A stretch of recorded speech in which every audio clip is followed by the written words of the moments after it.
Making sure we are live.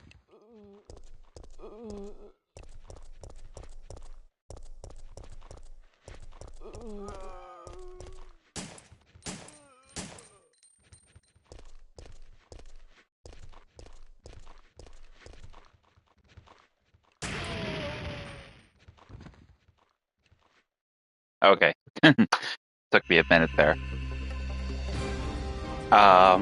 We are live. I'm Savage Fishy 86 and we are back to continue our live stream playthrough of Resident Evil 3 Nemesis, the OG version. I apologize, the last time I streamed was 2 weeks ago. It's been 2 weeks, but here we are back to continue this lineup of sorts.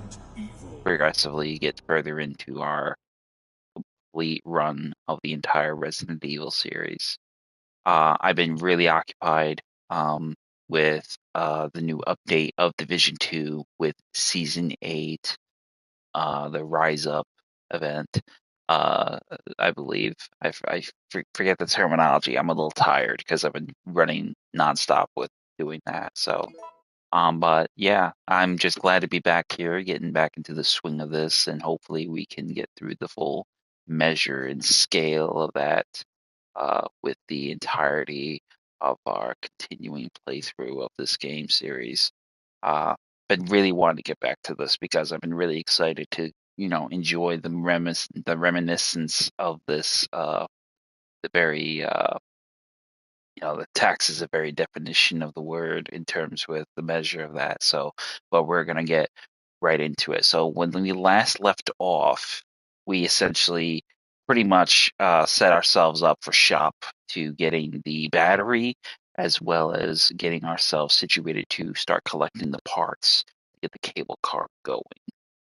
Last time we were pretty much doing was the puzzle of the City Hall puzzle, basically swapping the compass for the book of the city and getting the battery. The battery was a very important piece because essentially that will enable us to get to the power station, which will harbor a new weapon as well as another important item to get the cable car running. This also will lead us into the possibility of one of our choices of reflectively bringing us full circle into fighting Nemesis yet again. So, without me yammering on, let's get right into the action. So, I'm really, really happy to be back playing. It's been a hot minute, and I've really get into this. So as you can see, we pretty much got ourselves situated to where we have the increments, the battery, the first aid box, and the necessary armaments that we will need going forward into the fight. Now, obviously, we got the Magnum at the police station, so what you will find at the power station will essentially be the grenade launcher, finally. So we will have those measures in our favor for that very reason. So we're going to go ahead and grab a few things here.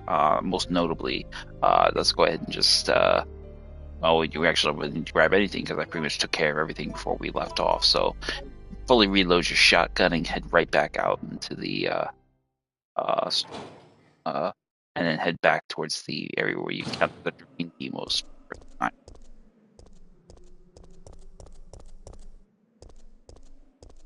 But yeah, I've been playing a lot of Division. They have introduced a new measure of prototype gear, which is incredibly a pain in the ass to get your hands on, especially when you're doing escalation missions. I'm really hoping they turn up the volume on drop rates because it's just not really seeming very feasible. Really kind of take advantage of, and I'm getting really I'm getting a little frustrated with the dexterities of it just not really shining through. So as soon as you get here, we're pretty much going to have drain demos in our way. We're going to just go ahead and walk by. And if we do, they won't particularly attack you. So, but if you do engage one, you will want to basically, duck and run. But as long as you keep your distance, they're pretty docile within reason. If not, then, we pretty much just go from there. So obviously that one got our attention, so we're going to use the battery and just immediately get down on the elevator. I don't kill them unless I absolutely need to, but otherwise, pretty simple to get around them and avoid them. Once you board the elevator after submitting the battery, immediately board the head over here. Check the body on the left on the ground. You'll find some handgun ammo there. And then we're going to immediately head around and in the camera shot.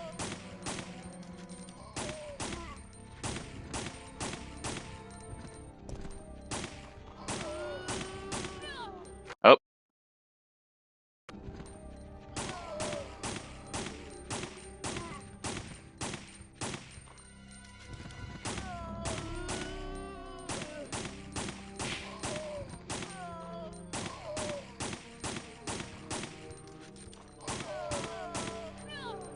Oh, you fucking asshole. So we're going to use one of our shotgun blasts to basically just to put them down. You can get a good number of them at one given time.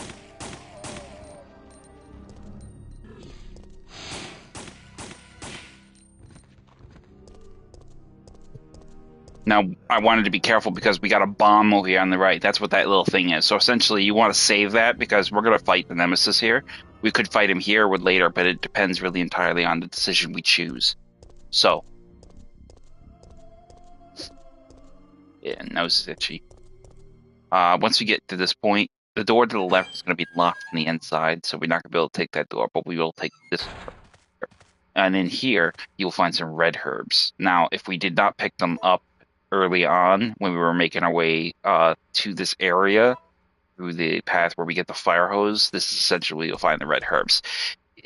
The game places items, particularly red herbs, in locations that essentially will appear there if you have full inventory or if you don't. If you don't have full inventory, chances are they'll put them in there. Like, oh, you got to come back and get this. But if you don't get them, you essentially won't have to worry about that either.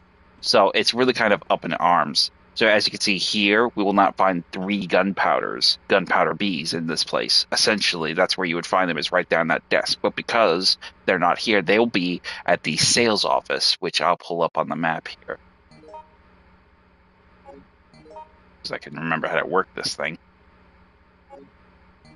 Bear with me here, I'm a bit out of touch. Okay, here we go. Downtown area. This is basically where we are.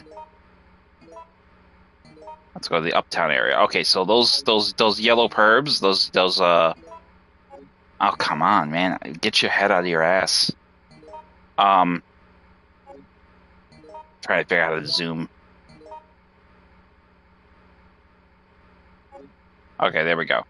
So this is essentially where you'll find the 3 yellow gunpowder beads. You'll find them here. If they're not at the power station, they'll be at the sales office. I probably should have explained that. There's a certain number of them that will appear in certain places and more than others. So right away, basically, we need to restore power to this joint. So when operating the transformer, be sure to set this power transmitter to manual mode. The old system is prone to short-circuiting. Just be careful not to let it exceed the maximum levels. Will you set this device manual mode? Yes. So we're going to set that to manual mode. Now, over here, there's a transformer that supplies power to the facility. Will you push the switches? Yes. Now, what we need to do is we need to get it to an even number. So essentially, what does this mean? This essentially means that we are going to need to do levels of 20. So basically, what we need to do is increase the power output from 50. We need to get it to that's an odd number. We need to get it to an even number. So 120 and 20 itself. So basically, this is where your arithmetic is going to be good. So 1 times 50, you increases it by 15 if you do red. So what you're going to do is do 55, then 40, then 20. And that's it. And that's exactly how you do it in that order, is red, blue, blue, blue. That's the first door. Now, second door, we have to do it a little bit differently. So it's going to increase it by factors of the multiplication tables, as you can see here. So blue, then we're going to do red. That basically, it'll drop it by 5. Increase it, and it'll take it to 30. So then it's up to 75. Now you'll drop it down by 15 again, which will bring it to 60. Now, if you do it by this time, 4 times 60, no, not 60, but you get my meaning. So, bam, 120. So, if I read that right, red, blue. Yeah, I think I did. No, I did. Yeah, blue, and red. That way you get the other door open. Now, in here, you will find the fuse. Now, we're not going to pick that up yet. We're instead going to grab the grenade launcher because we're going to need that for our fight with Nemesis. So over here, inside this closet, you will find the 40mm grenade launcher. This will be a pivotal weapon for use. Upon grabbing one of those items, the grenade launcher or the fuse, you will have this encounter where zombies will be trying to break into the station. Now, this is a pivotal point where you need to make a decision.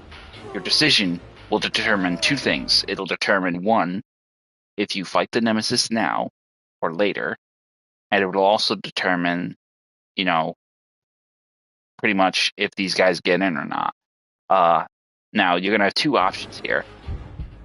Now, if you read obviously it says, the transformer says you need to mine the power output. Now, if you increase the electricity output, it will essentially electrocute the entire cage area that they're in, and it will kill all the zombies. They will not be able to breach the facility, and you will be able to avoid an encounter. Second thing is using head to the emergency exit. Now, if you head to the emergency exit, you will avoid the zombies breaching the facility. It will also open up the other path leading outside of the transformer station. Downside is the Nemesis will be on the rooftop, bombarding you with rocket fire from a new rocket launcher he has. So you will essentially you'll avoid the encounter with the zombies, but you will essentially get into a fight with Nemesis. We're going to fight Nemesis because we got an explosive element outside we can use, and by fighting him here, we can avoid fighting him later on after we come out of the sales office. So if we do the emergency exit, we'll have to fight him now. We won't fight him later. But if we do the electricity, we will fight him later. So it really doesn't really matter what you do. I like to get him in and out of the way, and largely because I just enjoy fighting the big bastard. So we're just going to get right into it and go ahead and run to the emergency exit. If you don't choose, the zombies will break the cage. They will enter the facility. You'll have to kill them. And then when you go to leave, the Nemesis will still attack you. So the only real option is to just fight him and get it over with. Here we go.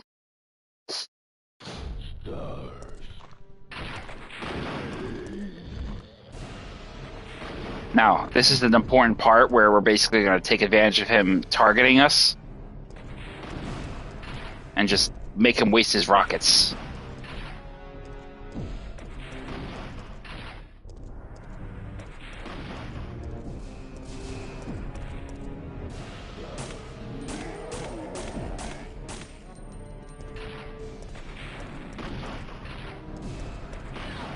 Oh, you fucker. Oh, you fucker, damn it. Oh, wow, I thought I could dodge that.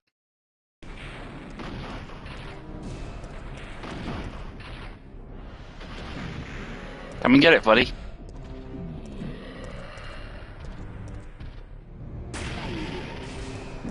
And that will fuck his ass up. Now we're gonna save the grenade launcher because he can actually dodge your grenades if you're not careful.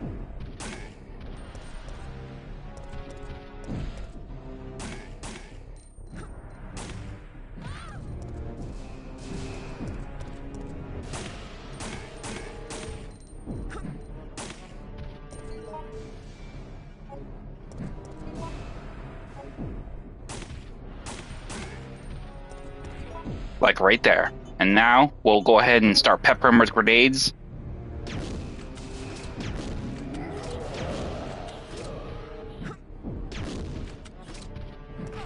Oh! Get up, baby girl. Get up. Just like that. Exactly why that's exactly what I mean. So you want to make sure you don't miss that grenade shot. Sometimes you'll get lucky and you'll get them. Other times you won't. It's kind of hit and miss.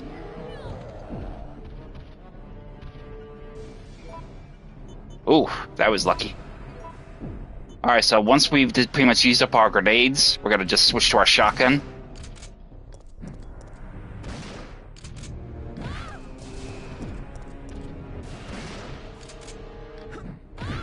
Oh, you bastard. And that's a wrap.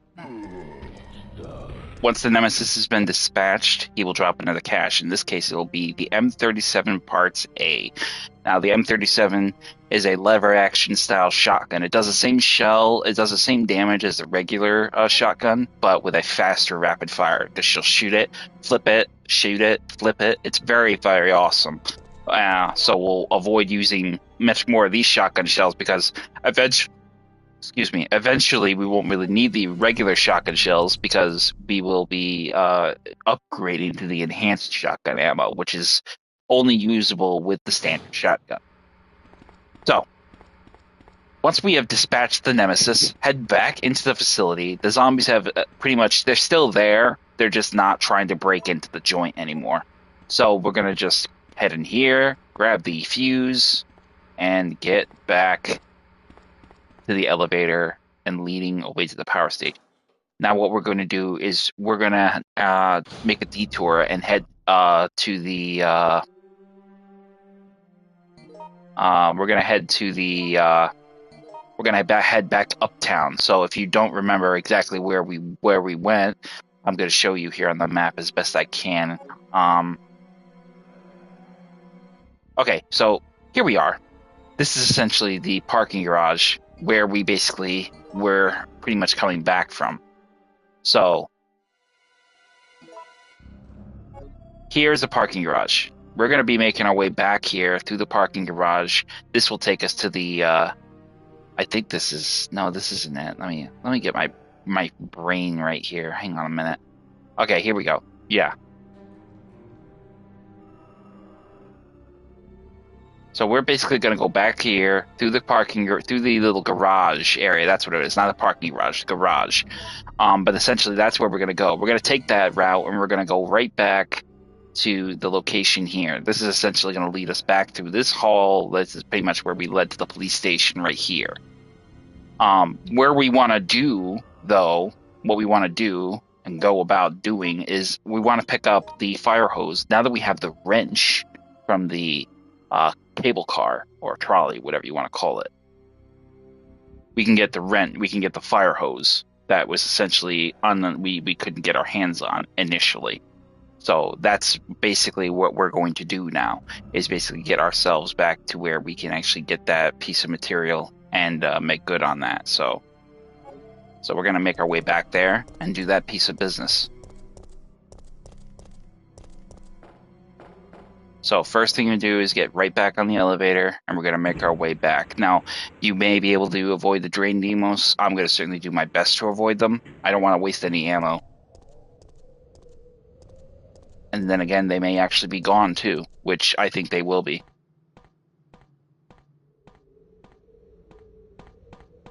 Yeah, it looks like they are. They disappeared on us, so that's good. One less problem to deal with. I always get confused. I never really remember exactly if that is the case. If they do leave or if they just... Oh, well, no, they didn't leave. They just moved on. Oh, you little bastard.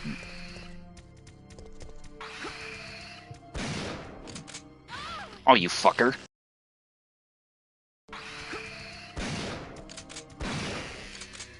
Bad boy.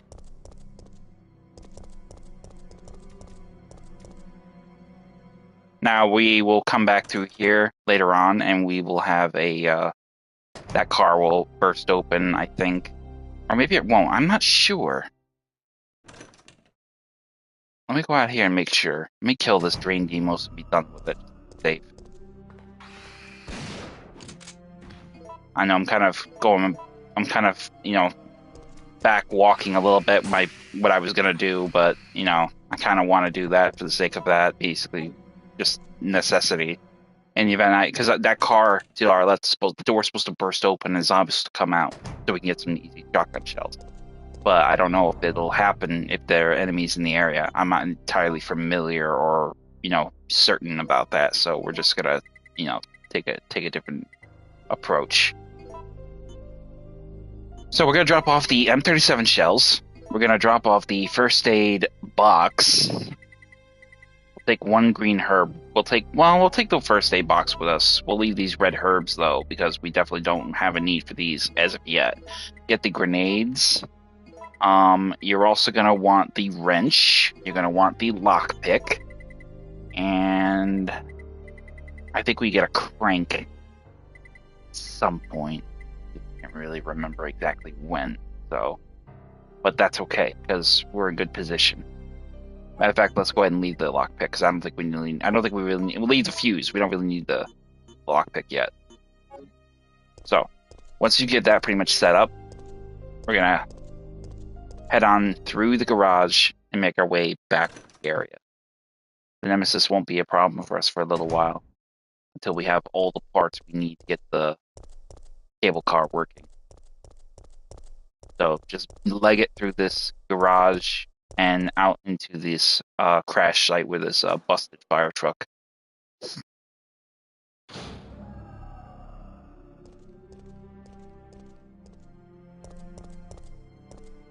Oh, Jesus fucking Christ. I knew that was going to happen.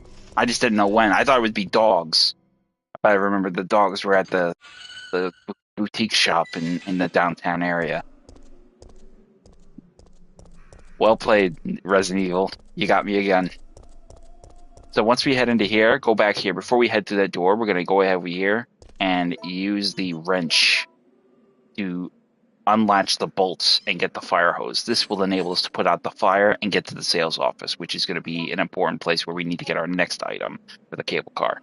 So once you've used the wrench, you don't need it no more, get rid of it. Then double back, head through the door.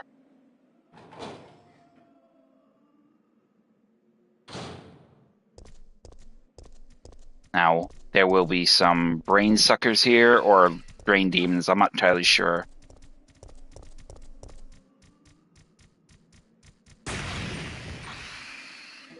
We got rid of them, and that's fine.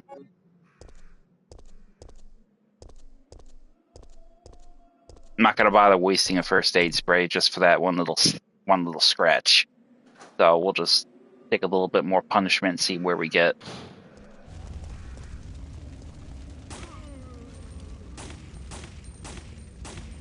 We're not gonna fight these guys. Just gotta get out, drop them and get by them. Just get them out of our way. They're not relevant or important.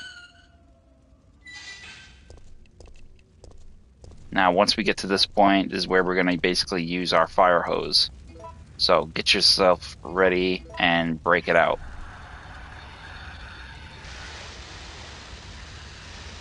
In which effect, Jill will use it to put out the fire, which will free the path going forward to get to the fire department, to get to the sales office, which is our next destination.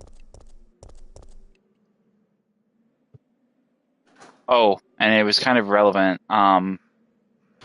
If you went to the restaurant instead of the newsroom to meet Carlos, that also will determine the events of Carlos being at the gas station or Nikolai. In our case, we got Nikolai. Carlos will be here in place of Nikolai. Otherwise, it would be Nikolai basically here. Get rid of the two blue herbs here on the ground. Ignore the zombie wandering around inside the building. He's not a threat, but he's just aesthetic purposes. Over here, you will find the crank.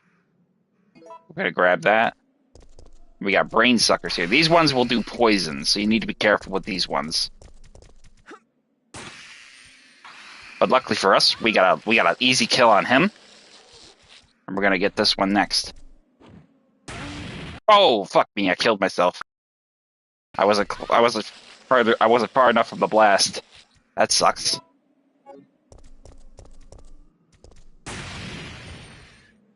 Good thing I got the rewind because that was a stupid way to go out, blowing myself up like that. So once we deal with the brain suckers, it's kind of weird how those ones work. They're like drain demos, but they're also like brain suckers. So here we have the cutscene where Carlos Don't make finds me do this, Murphy. I don't want to shoot you. Kill me. I finished. Not human. Wait, we don't have to do this. Please hurry. Before I lose conscious. Before too late. Kill me! Yeah!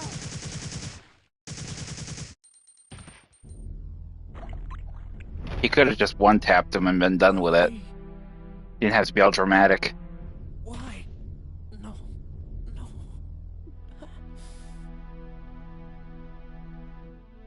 Pull your shit together, Carlos.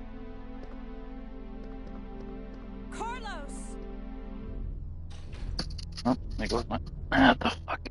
So once that sequence has transpired, Carlos will essentially run out of the area, and he will no longer be a factor. If it was actually Nikolai, he will be examining Murphy with a laptop, taking notes and shit. Now over here you will find a file, the manager's report. Inside it'll say, before you begin your new position, please allow me to give you the same advice. Some of the medicine in the storage room are unstable and their quality will deteriorate under changing temperatures or humidity. Therefore, you must remember to keep the temperature the same in the storage room at all times. You should personally check it every day, although the computer checks it around the clock. A machine is not perfect. Try and remember that a machine is no more than a tool to be used by people. You must check all personnel coming and going to the storage room. Many dangerous drugs are stored there. If any of them are missing, you have a serious problem on your hands. The door to the storage room is always locked, but when you let personnel into it, you will need to have them hand in their documents. And above all else, remember that if you find anything suspicious, contact your boss immediately. If you forget the password to the door, try and remember that it is a word that everyone is familiar with. Don't forget that once a new product is shipped, the password will be updated again.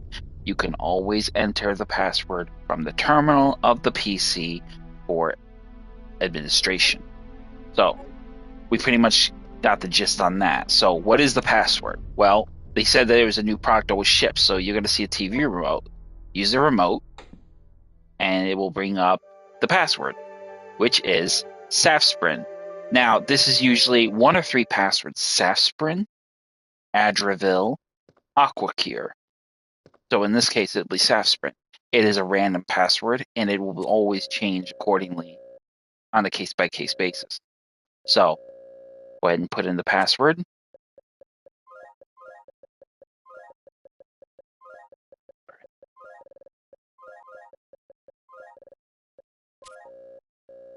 If you ever get stuck on this, just remember it's the product name when you check the remote TV. One of those three passwords. Over here, I don't know if you'll find a document or anything hiding in the cabinet. Okay, we got a first aid spray. Beautiful. Awesome. So that will basically be that. Business facts will essentially be that as well. But we do have to make a quick run back to storage room. The reason being is because we got too much shit. I didn't account for the blue herbs or the crank, so we're going to need to make a quick little detour and drop off some stuff, because we're going to have to grab the gunpowders, and we're also going to need to grab the oil additive to make the machine oil for the cable car. So we need some space. We're going to need some space. We don't need the crank right now. We don't need the blue herbs. We certainly don't need the first aid that we got, because we got a 3 first aid box right there. So let's go ahead in here and go get this thing.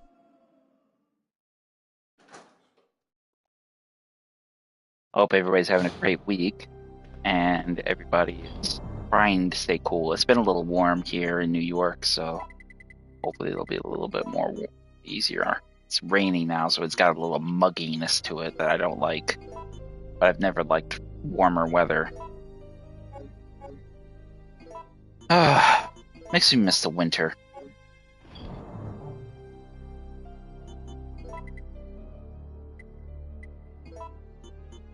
I think we're good. 6 spots. Actually, yeah. Matter of fact, let me bring my tool because I want to be sure. I won't need. I'm gonna see if I can make the enhanced. I think I'm at that stage where I can make enhanced handgun ammo, but I don't know about enhanced shotgun ammo. We're gonna find out here pretty soon. So let's get back to the sales office now. But yeah, I mean that's actually quite enthusiastic. The fact that we can actually go about the process of running this. And then I was contemplating, since we already did remake 3, we already did remake 3, and we did remake 3, and we did the original remake, the original 3. I'm thinking probably the next one I want to do. I'm not sure. I'm either weighing in on either Resident Evil Revelations or Outbreak. I need to consult my notes on the timeline surrounding the the game's events, because I want to play the games in order of the game's story's canonical timeline. You know what I mean? So I don't want to jump into one game, and I was going to do 4, but then I thought, no, wait a minute, I don't think 4 came next. I mean, it's name and okay, here we go. Yep, we got 3 of each.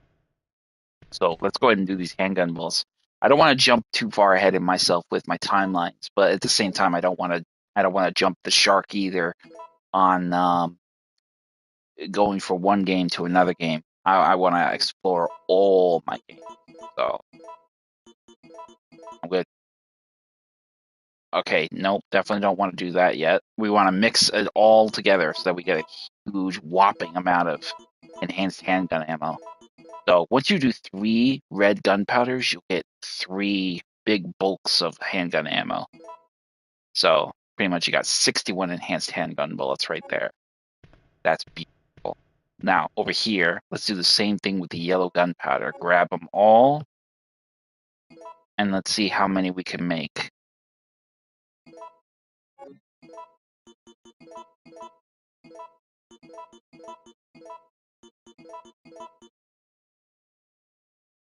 And there's our enhanced shotgun shell ammo. Beautiful. Can't wait to use it. So that will basically put us in the path where if you use a lot of the same, the only real 2 measures of handgun ammo you can make in repetitive fashion is pretty much enhanced shotgun ammo and enhanced handgun ammo. Beyond that, there is no enhanced grenade launcher ammo. There is no magnum ammo. It is essentially pretty much in that order of difficulty scaling. So once you grab those, you pretty much got them taken care of, get the oil additive, and we are done here. We don't need to really worry about anything else. But as we get ready to leave, you're going to notice that these little vapor things are on the walls. They're going to be important because when we go to leave, the sales office will be attacked by zombies.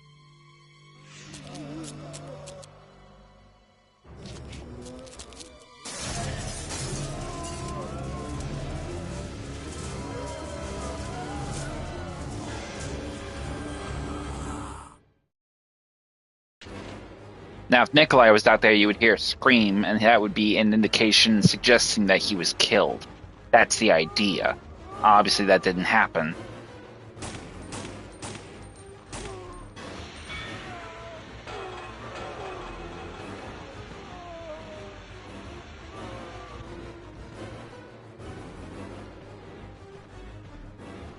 Now, we're going to wait for them to come back around the corner now, and basically we're going to do the same thing with this one.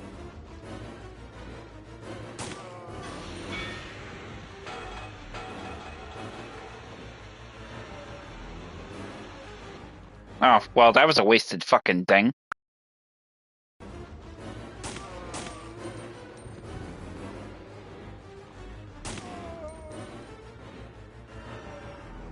Come on, buddy.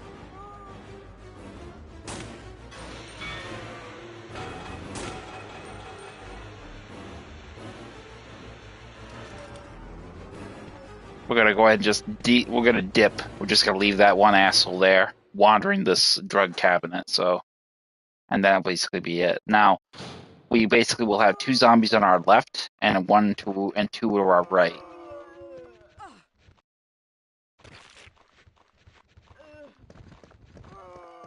Let's immediately beeline it out of there. Just get out of there.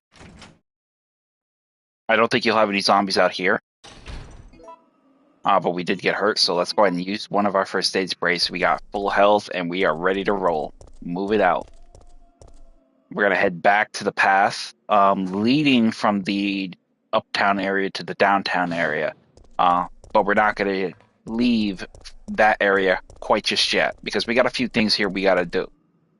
There's a reason why we come back to this particular city district, essentially, basically, for that very reason. So, for more than just the opposite reason. So first and foremost, number one thing we're going to do is we're going to drop off our enhanced ammos, because we're not going to need them.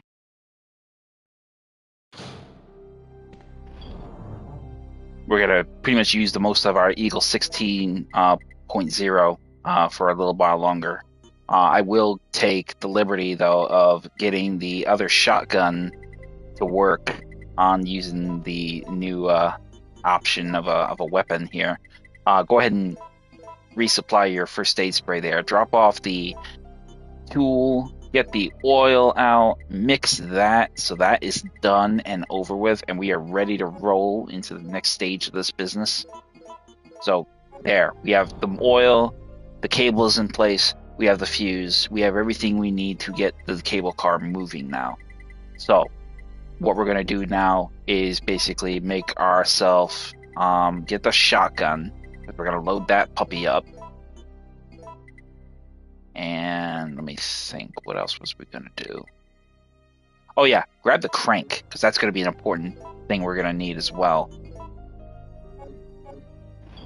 Also grab your grenade launcher before I forget. That's going to be there's a reason for the crank, and the crank will help us get some more grenade launcher ammo.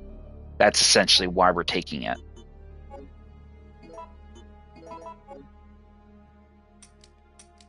Now, obviously, you've got to reload the shotgun manually with the enhanced ammo. Now, this is going to have such a nasty fucking kick. It will not kill zombies outright. It will cause some pretty knockback. But the real fucking benefit of this ammo is going to be for the Nemesis, because this is gonna rock his shit. The same thing with the Beretta with the enhanced handgun ammo. That too is gonna stun him almost every time. So once you get back into this area, head through, and you'll immediately have zombies breaching the windows, and we're just gonna run right up past them and into the next area. Right away, you'll hear zombies having a feast. Drop that zombie, and once you get down here, get your shotgun out, rock their ass.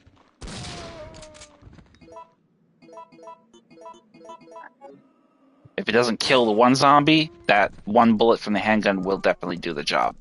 Now, over here, you'll notice that there's a square crank on the square hole. Use the crank, and this will basically raise the shutter. Inside, you will find 2 batches of grenade shells for the grenade launcher. 3 batches, I correct myself, 3 batches of grenade shells. 18 shells, 6 shells per grenade pack, so 18 grenade shells in all. But we're not going to load them into the grenade launcher quite just yet. Now let's take a look at the map real quick. I'm basically retracing my steps here. All right, we need to get back to the safe. We need to get back to the warehouse. So we're going to need to take the stairs back up there, and then take a right, and then head down onto the street, and then all the way around. Obviously, that means we're going to have to go and deal with the zombie coming down the stairs if we don't know where he is, which is there he is. Oh, that does it for him. Now, make your way down the street and then through this door here. I don't know if there will be any dogs or zombies here. I think they may have been taken care of when we last played. Maybe they didn't. I don't know. It doesn't matter. We're gonna get through them anyway. So now pretty much you can tell that the street lights are on. It is essentially night now. And despite it, it basically is still pretty well lit. Over here, we'll see another zombie. The zombie initially that we did not take down in the game when we started it. But once we get through there, head on into there, and we're going to go get Rosso, or at least that's what we think. Rosso will be dead. I guess he wasn't willing to starve to death before getting eaten by one of those undead monsters. Because he came out for some reason. Now, upon making your way down here, we're going to head into here, and basically he will be in, up here will be a number of things. Number one, obviously we're going to have the additional bonuses of munitions here. So,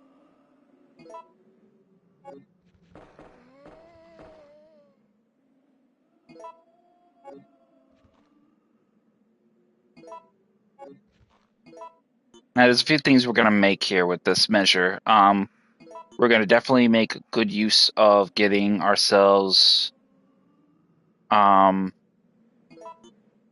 could make more hands ammo, which I think I will. I'll make more of the shotgun ammo. But we will make, I haven't really decided what I'm going to do with the gunpowders yet. I'll save them. I'll probably do something with them later.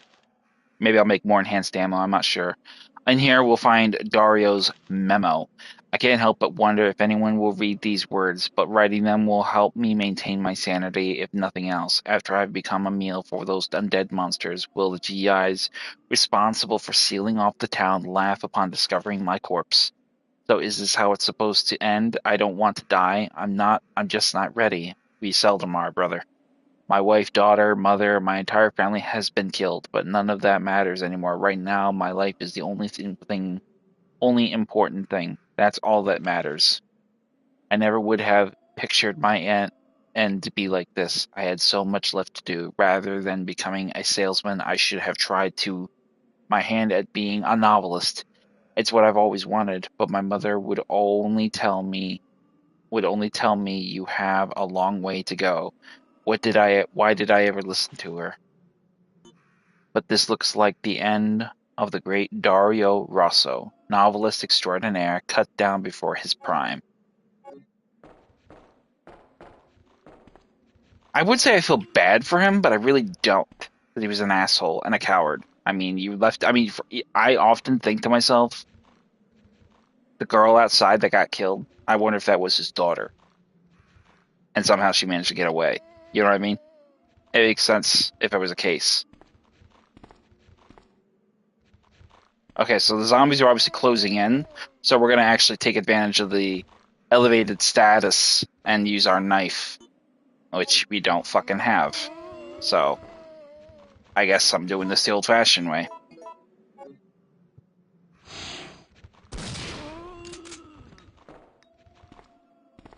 Kind of a waste.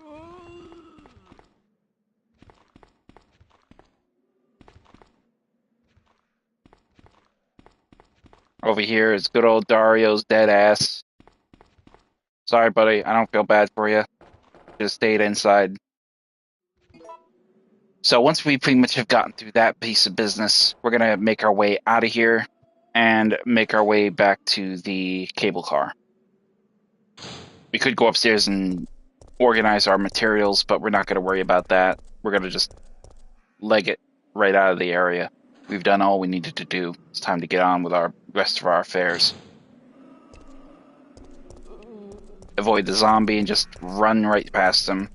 Make it back to, we're going to basically retrace our steps, the full compository of everything going back.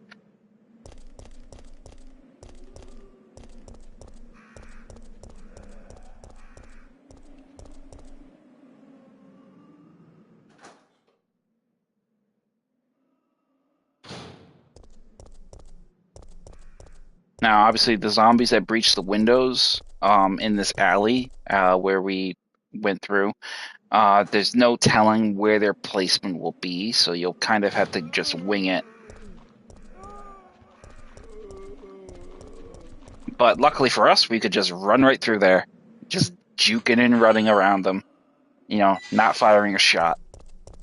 Once we get through there, immediately head over into here, and then we're going to go ahead and use the storage room and organize some of this material.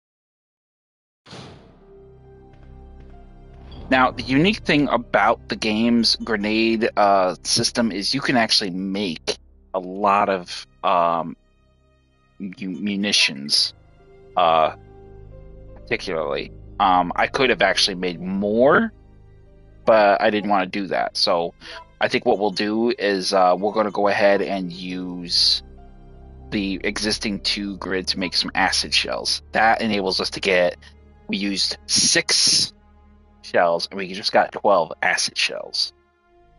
Thing of beauty, that is. I think we'll do the same thing and do the same thing. So we just got double the grenade shells from the expulsion of using those 2 existing acid shells. Now, we're going to store these. We'll go ahead and fully reload our grenade launcher.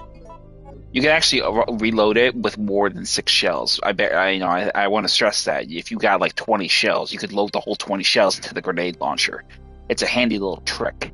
One that I, in my youth, didn't fully know you could do, stupidly, and I actually ended up had a much more harder game because I actually thought for the longest time, oh, it can only load 6 shells at a time. Not so. So you could definitely take advantage of that opportunity to basically make the most of that.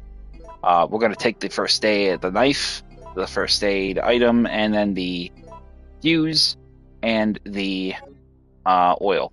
And we're going to make our way back to the cable car. So just retrace your steps all the way back from the uptown area to the downtown area, avoiding threats as you go, and go from there.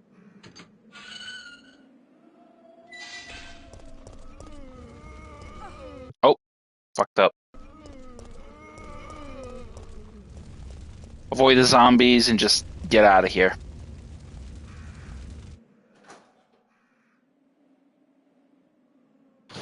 So pretty much going forward, you just gotta basically just go all the way about making your way there.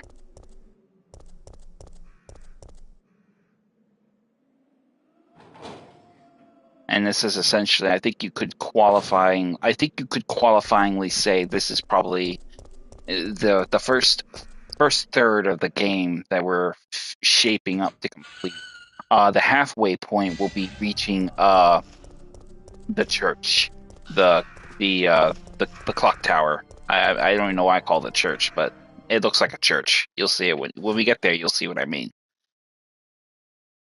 And it's a very popular point. Now here you will have a emergency case scenario of a threat, and an emergency decision to make. So once you get to this point, an earthquake will suddenly happen, at which point the floor will collapse and you will nearly fall. Now here you will have an emergency choice to make, essentially pulling yourself up or dropping away, because inside the van the material will start to fall loose. Now if you come up, you'll be able to dodge them and it won't go down there. If you don't and you jump off, you will essentially be trapped. You'll go down there and you'll have a bunch of gravedigger babies to fight, and along with an unconscious gravedigger apparently in the wall. Now obviously I didn't take that route, but that was essentially what you were going to run into. The gravedigger is another unique boss, but not like the Nemesis. Essentially you'll fight the gravedigger twice in the entire game. Another reputable threat that I don't think gets enough impressionable appeal in my opinion, but still a character, a unique threat that you won't encounter anywhere else. Basically it's an inchworm with teeth. Now once you get here, obviously the zombie will not break through the door, so we pretty much can say that is, I think, largely in part because we did not have Nikolai, and I think that's how it goes. Nikolai essentially is the person who basically is in this area, and that would trigger us. So we would get access to some shotgun ammo, but that's really it. We didn't really get anything out of that. So, not a big deal. We'll survive. Now, once we get through here, we're gonna immediately head back to the area leading to the cable car. Now, upon approaching the cable car, we will be running into the Nemesis, approaching from the opposite end of the path. We can choose to fight him, and we will. So let's go ahead and get ourselves situated first for that little fight, because he is gonna be a little bit nasty. He's not gonna have a rocket launcher. That's a good thing. Downside is it's gonna be a tight quarters area, so he's gonna have a little bit. We're gonna have a little bit of work in terms of avoiding his attacks. But we should be able to do pretty good if we, do an okay job. We're gonna go ahead and grab the M37 parts because we're gonna get the M37 from him. And I think we don't really need anything else. We'll take the shotgun shells though. We'll hit the M37 parts. I'm almost certain we're going to use a healing item. I mean, that's pretty much a fucking foregone conclusion. But once we drop him, he will give us another part. Essentially, we want to fight him every single time we get a chance. So let's go ahead and let's save the game, though. Let's save the game.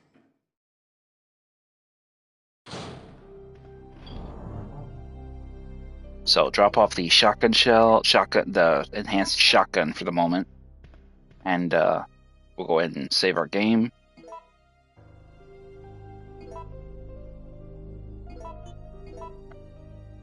Not like it's going to really matter because we got the rewind feature to basically keep the thing going if we fuck up. But, repetition, repetition, repetition.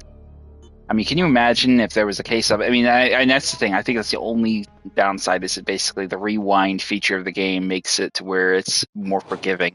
I mean, I'm from the old school generation of Resident Evil play, so essentially the old school generation, you really did not want to die. You wanted to save your game as much as possible because you didn't have that feature, the rewind feature.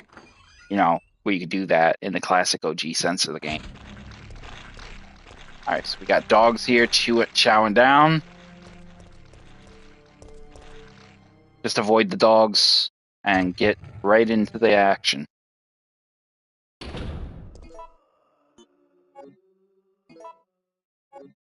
Now, as soon as we get to the far end of this fork, the forked path where it goes left and right, he will be at the left end approaching you. There's our boy. Come get some, buddy. Oh. Wow, he missed the fucking mark on that one, didn't he?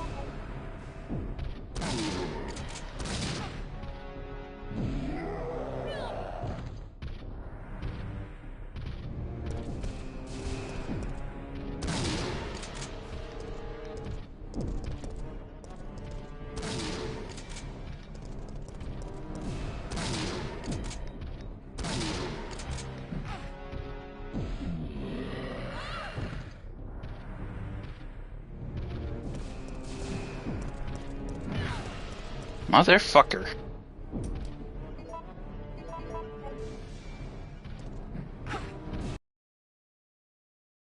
I grabbed the wrong weapon. Oh, you fucker.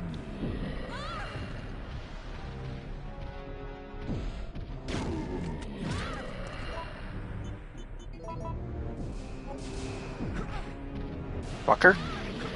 Let go of me, asshole.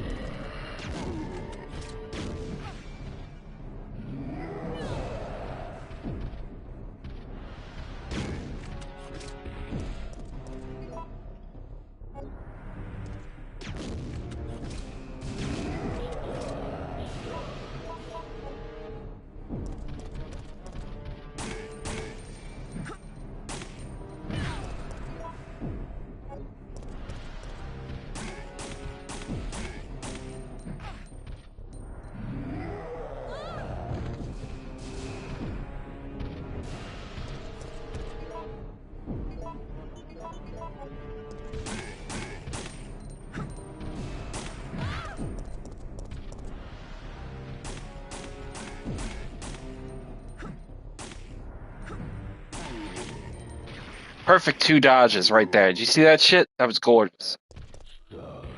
And then once he drops that, he'll get the M37 Parts B. Now, with the M37 Parts B, we can make the M37 lever action a Western custom M37.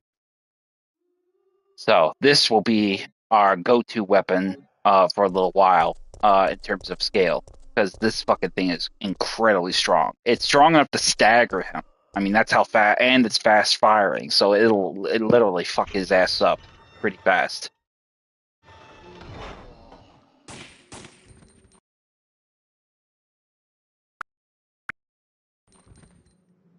Kind of wasted that one bullet, but it's okay. Fuck it. It is what it is. We're going to run through and we're going to head right for the cable car, but we won't get to the cable car because we have another problem. Another earthquake, and in turn, the gravedigger.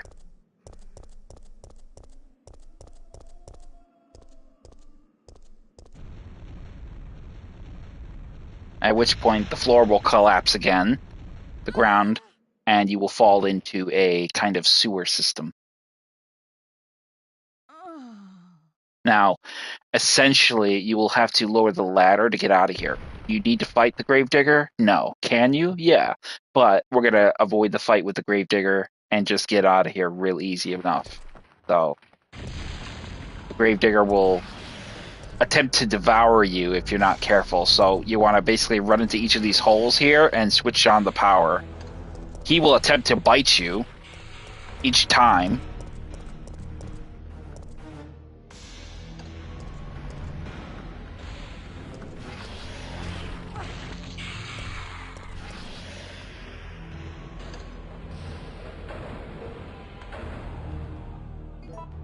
Now, we took a little bit of a bite there, but that's essentially why it's really important. You know, you got to take a little bit of a hit if you're lucky enough. If you're unlucky enough, it basically will be the same boat. But luckily for us, we heal ourselves, and then we can basically go forward with that. Now, there's a negative to the whole thing with, obviously, we didn't get the shotgun shells that were in the car because we didn't have Nikolai at the sales office.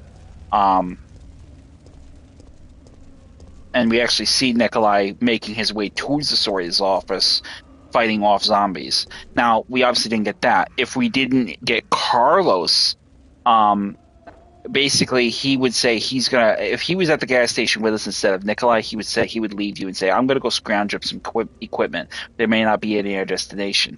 Later on, when he regroups with you at the cable car, he will hand you some freeze rounds.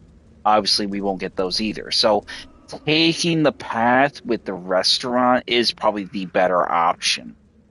But we didn't do that. So, either way, doesn't matter. Once you get inside here, head over here and use the oil and the fuse to get the cable car operational and working. Carlos, I'm sorry about Murphy, but there was nothing you could have done. Yeah, you're right, Jill. I'll operate the cable car. Nikolai won't be joining us. Come on, let's go.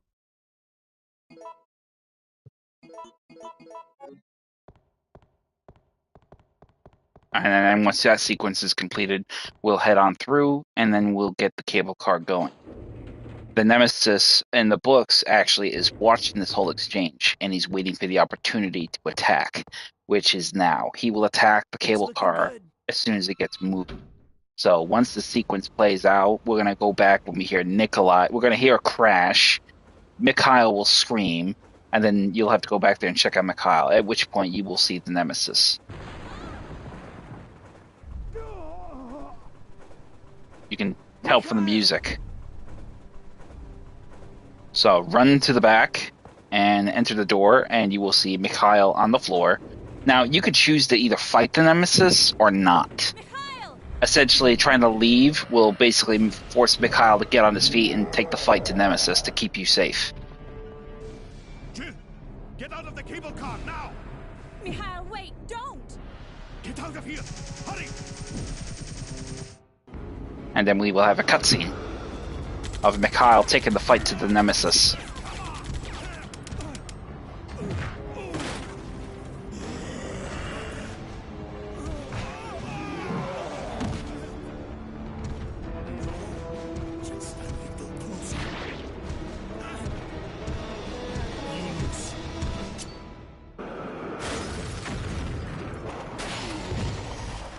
I mean, that fucking son of a bitch is tough as shit. I mean, I have shot him, blown him up, thrown him from a cable car.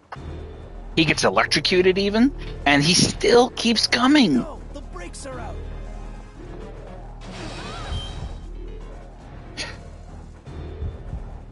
Now, here we have a unique judge choice situation. So here, the brakes are out, obviously.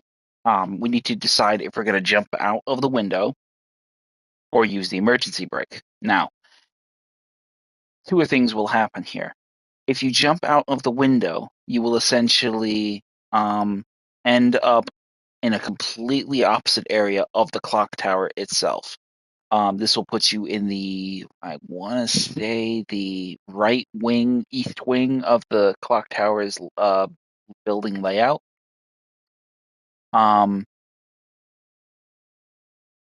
And later on, when you fight the Nemesis, you'll have to fight him with a really extra strong rocket launcher, which is incredibly fucking OP as hell.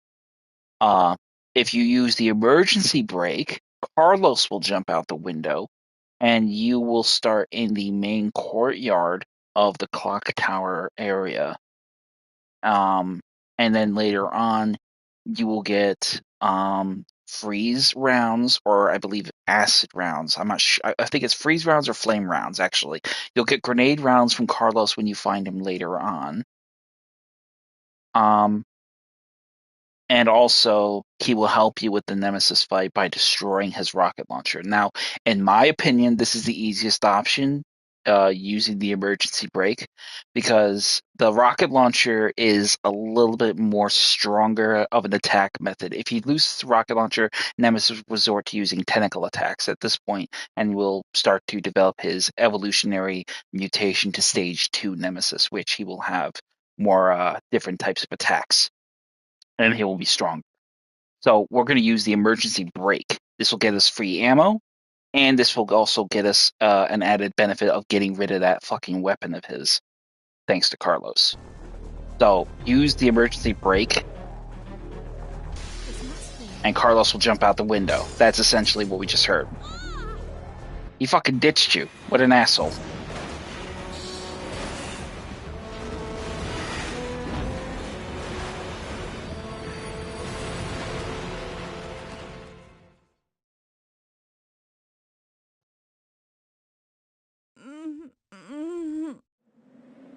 That just sounds so wrong.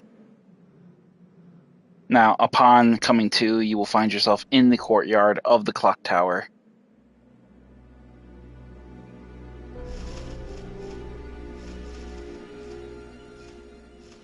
Crows will immediately descend upon you. So you want to get through this area fast, because there's some green herbs here somewhere. Over here you can see some green herbs. We're going to grab the green herbs. We're going to grab the blue herbs. Basically just get everything as fast as we can, hopefully to the best of our ability, without risking losing any health.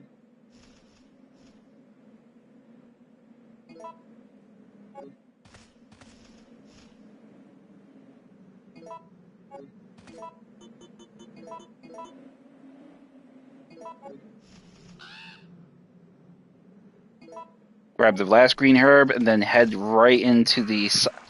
Yeah, motherfucker. I'm not sure if this area is locked. Okay, nope, it's not. Easy access point. The main gate we can use too, but it doesn't really matter. The side area will take us into this little sort of piano room area. And on the left, we'll find a chapel. The chapel is where we want to go. It is essentially our safe room for this particular level. So once we get into the chapel, immediately you'll notice there's a few gunpowders here, as well as a key. So we're going to definitely take advantage. Now here, you essentially know the Nemesis is caught up to us. And that was basically him entering the building. So he is here. Well, we will not run into him anytime soon as of yet. So, but we're going to take advantage of the means of getting some healing items in our inventory. So let's go ahead and mix these herbs. Let's put away our first aid box.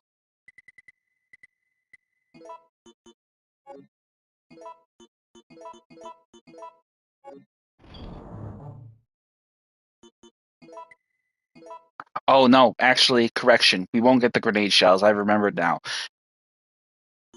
We have Carlos has a meltdown because of the events leading up to it, and essentially, basically starts to have like a poor me party, a pity party. And of course, Jill slaps some sense into him, rather amusingly, I might add, but still relevant to the story of that element is kind of important. So we're going to go ahead and get ourselves in a position where we won't really need much else. Let's go ahead and get this pool out, though. Now we can actually make some more enhanced shotgun ammo, which is what we're probably going to do.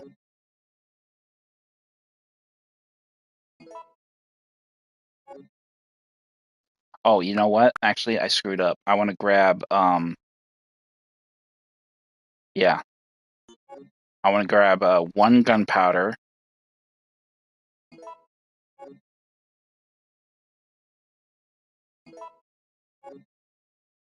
And oh fuck, I did it again. I want to get 3 gunpowders in one. Okay, no, I don't want to pick that up yet.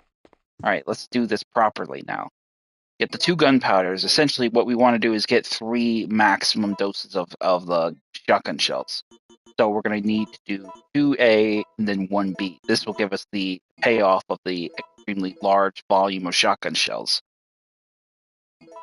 There we go. Bang. That's what we want. All right, now we will go over here and get this gunpowder, and we'll get the other, and we'll make some more grenades later on. But we'll get the clock tower key here, and then we're gonna head over here and drop off the enhanced shotgun ammo, as well as the regular gunpowder, and also the gunpowder. And that will pretty much be it.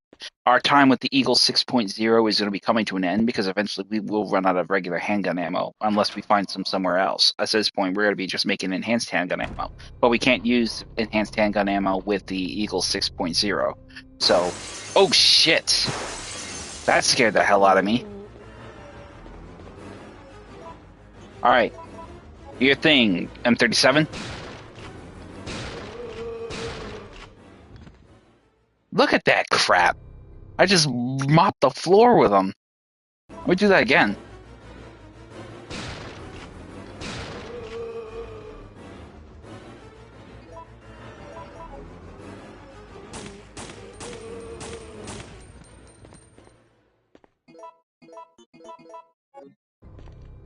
That was fucking gorgeous. 2 shells. 2 fucking shells, and I dropped the whole lot of them with the exception of those 2 zombies. That was awesome. Using the clock tower key will open up this door here. And we can head on through into a kind of dining room. At which point we will hear a door, and a character steps around the corner. We will find Carlos. Carlos, I don't believe it. You're alive. I'm not sure how we're gonna get out of this town. What are you talking about? We made it! You don't get it. They have no intention of letting us make it back alive. Do you really think we can trust their great evacuation plan? Huh, it's just a piece of paper. But we don't have any other choice than to trust them right now. No, if we're gonna die, then we should get to choose when it happens. And, asshole. So that's it then, huh? You're giving up? No. I can't handle it. I mean, I kind of am sympathetic for him because, I mean, he just lost his commander. He just lost his superior. He just lost, you know, he lost Nikolai. He had to kill Murphy. He lost Mikhail. Nikolai is obviously checked out. So, I mean, I kind of have to sympathize a little bit for his, you know, being a little despondent at this point. Because realistically, I mean, how can you expect the man to keep a positive outlook when his boys are like, you know, dropping like sacks of potatoes around him left and right? Over here, inside this main room here, you will find another unique weapon in the form of the mine thrower. Now, this is a unique weapon. You do not get this gun in easy difficulty. This essentially you can only get in hard. It is a very powerful gun, and especially even more powerful if you use it with the right tools. So, Operation Instruction. Order for UBCS Echo Team. Wipe out the downtown area of the infestation and then evacuate the remaining citizens to the clock tower. Among the civilians, remember to give priority to the employees of Umbrella's affiliates. Remember to stay alert because the infected have a high endurance rate and will strike without hesitation. Evacuation procedure. 1. Once the mission is complete or when it becomes too impossible to accomplish, evacuate immediately. 2. We'll deploy a helicopter that is waiting in the suburbs to the yard in front of the clock tower. When you are ready for the evacuation, ring the bell of the clock tower to signal the helicopter. So that is essentially our goal. We need to get the bell tower working here at the clock tower. And that is basically our goal and our go-to. Over here on this little table here at this desk, we will find two things. More importantly, we'll find a map as well as a first aid spray. Clock tower map will basically give us a layout of the third, second, and first floors, including the rooms that we have not navigated as of yet. And also the first aid spray here as well on the right.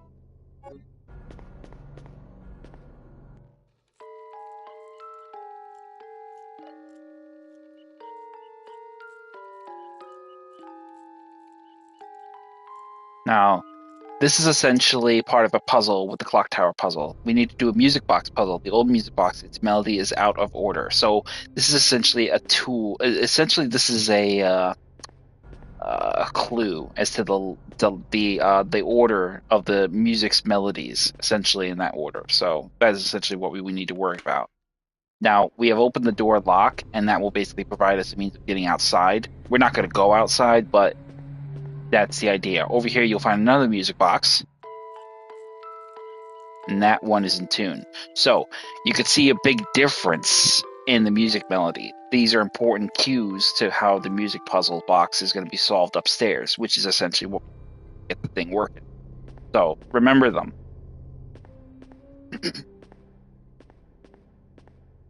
Head into the room to the right. This is essentially where you would come through if you actually had jumped out the window instead of using the emergency brake.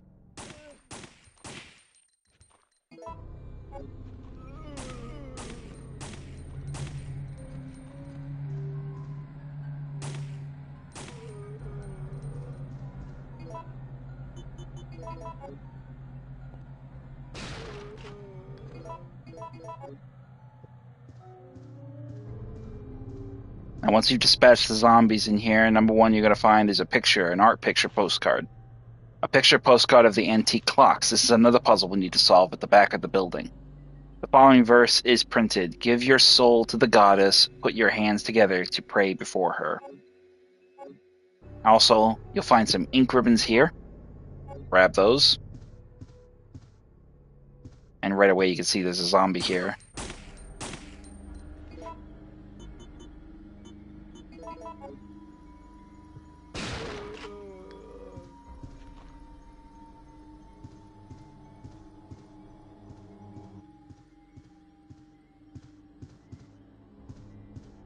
Now, typically, if you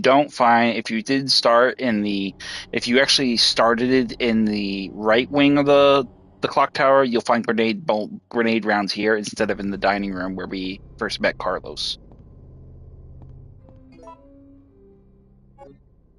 We're gonna need to pay a visit to the save room though, because we gotta drop off some stuff.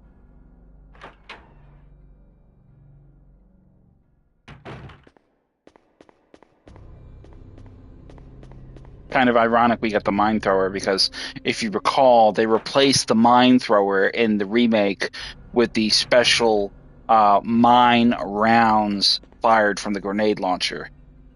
I'm sure you guys remember that during the second boss battle in the courtyard with the Nemesis in its new form. I didn't really throw shade at that purposely because I made the connection, but that was essentially another thing that they changed. They didn't really negate the mine thrower, but they just got more creative with the implementation of its tool, I guess you could say. So I mean, I can't hate on him for it. That was actually it was pretty smart. So we're going to go ahead and use the gunpowder to make more acid shells. Essentially, we're going to save these for our boss fight with the Nemesis if necessary. I don't think it will be necessary, but if we don't use them here, we'll be certainly using them later with the final major boss fight with the Nemesis. Drop off the first aid spray, and we'll go ahead and drop off the mine thrower as well. Oh, and go ahead and drop off the eagle eye, because we really won't need that for a hot minute. But we will take the enhanced handgun ammo, and we'll take the Beretta, and we'll take the grenade launcher, and another healing item. Alright. Remember, you gotta manually load them into the gun before you can start reloading them regularly. Now, enhanced handgun ammo, they're not necessarily really meant to really kill the zombies, but they do pack a wallop. As far as like knocking them back and putting some distance between you. I would definitely save these for the Nemesis, because these will stun him just as much as any zombie. Well, not really zombies. Zombies, it knocks zombies back. That's how powerful they are. But the Nemesis, it'll stun him. So essentially, it is not as damaging as a Magnum, but it is powerful enough to, ooh, I felt that. Ooh, I felt that. So once we get back here, head down into this corridor here and into the room. This is essentially the area you will start if you jump out the window. Oh, what the hell? I made all that trip back there for nothing. There's a save room right here the whole damn time. What a dickhead. Okay, I should have paid attention to my map. It's probably going to be an indicator there saying, oh yeah, it's totally there. Yeah, I didn't read my map, so don't do what I did. Don't take a detour back that far. Instead, take advantage and just, yeah. What a dickhead. I screwed that up. That's on me. My bad. Now in here, you will find a few things. The clock tower key is essentially what we're going to need to get to the clock tower gear puzzle. In here, you will find gunpowder if we didn't find it in the other area. Heading out here, you could probably find some herbs if we didn't find them either. Obviously, in this case, we did not. So we're not going to really need to worry about it. In this case, because we had the gunpowders in the chapel, we won't find the gunpowders here in this bedroom. So take the key and then double back. If you go all the way to the fire and try to leave, zombies will start marching through the fire to come and get you. Not really a problem because you're not coming back to that area after the fact. But, why put on the showmanship piece?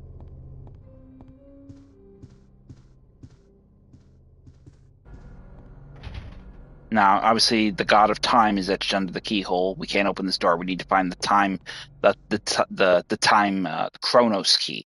That's what we need to find. It's coming back to me. Chronos key is essentially where we're going to find the clock tower item up above us. So we're going to need to go get that. So, once you get back to the main hall, take the stairs up into the clock tower's upper area. And then proceed around the corner. Obviously, we will have some spiders here. We're going to take advantage of using them. Flame shells are pretty easy. They are very vulnerable to flame shells.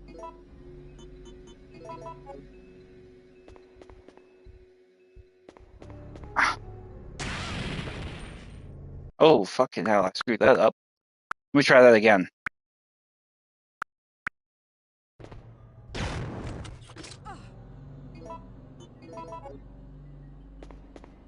I want to get rid of these spiders before they move. And that'll take care of the spiders. Obviously, the babies will drop, but we got rid of the spiders in this upper area. Now we can proceed.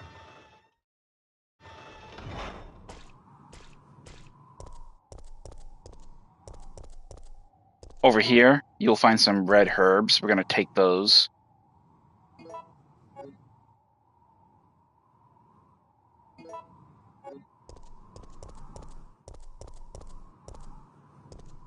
Now, pay attention to this little detail here. The light switch over here, you flip that on, a huge strobe light for the clock tower will light up. Now, this is going to present a very key, important moment. Essentially, the Nemesis will appear here in a little while and attempt to attack you. You will have two options, taking him out yet again. But for the right now, we're going to use the gear key and get the key discarded, and then head up into the bell tower and start solving this music puzzle. Right away, as soon as you get up here, you're going to find a few things. Importantly, you're going to find the silver gear. Go ahead and grab that. Is there a storage box up here or no? Okay, we do have a storage box. Beautiful. Good. Okay, let's drop off the grenade round. Well, no, keep the grenade rounds. Drop off the red herbs. Actually, let's go ahead and mix. Oh, we can't mix blue and red herbs yet. Damn, forgot about that. Okay, we need a green herb. Okay, we're in luck. Green herb. Go ahead and take it. Mix it and then put the herb away.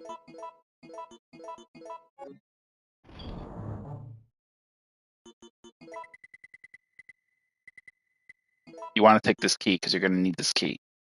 So keep this key on you. Over here, go ahead and use.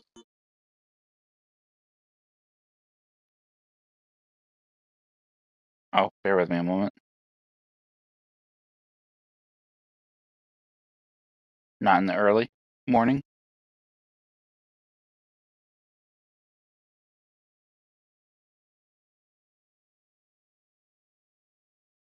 I mean, I'm flexible. I'll do whatever you want.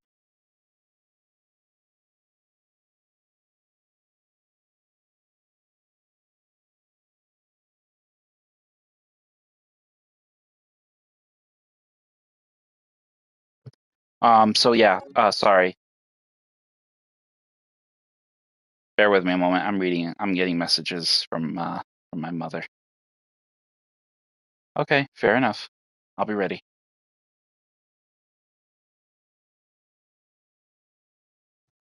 So, yeah. Anyway, let's go ahead and see a beautifully ornate clock gadget. So essentially, what we're gonna do is use the silver clock, silver gear, which we obviously can see that is not going to basically do nothing for us. So we can't really use that. What we're gonna need to do though is get something that will help turn that thing. So let's go right over here and grab these two gunpowders. Let's go ahead and put them away for right now.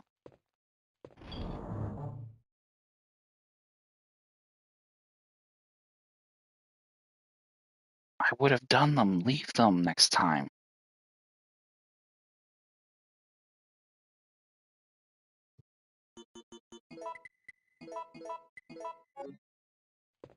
All right. So anyway, let me get back on task here. I'm sorry, guys.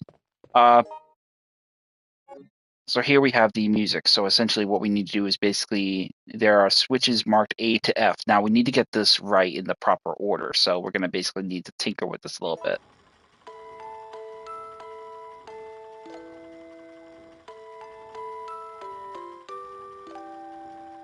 Do, do, do, do, do. This is the melody we want.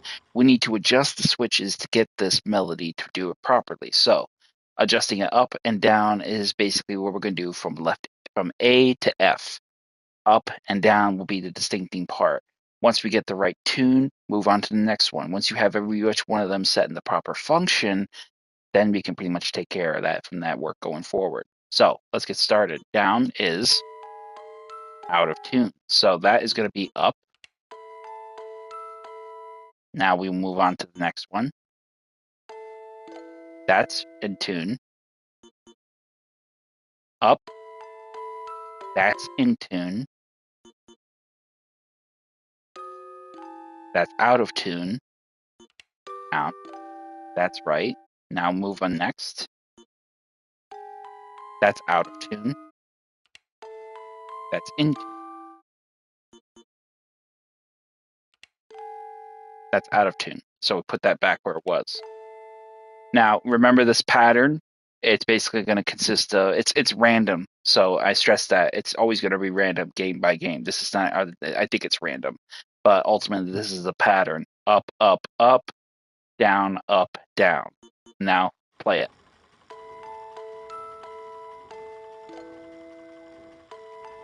You know, this actually makes me kind of reminisce of old music boxes. I know I had one that I purchased. It was like a snow globe, and it whined. You know, it was a Christmas ornament. Very popular. But we're gonna go ahead and grab the Chronos chain, and we're gonna need that to combine with the clock tower key to get the Chronos key. This will enable us to get the God of Time. This will enable us to get the other key, that other door downstairs unlocked. So, we will definitely get ourselves situated. And basically just drop this off here. We're not going to need the well, no, we will need the grenade launcher. Let's put away our handgun ammo. We're not gonna fight the Nemesis. Put away the enhanced handgun ammo and just take these items in question at present. So, immediately head down the ladder. Oh, there's an ink ribbon here. You might as well grab that and put that with the other ones.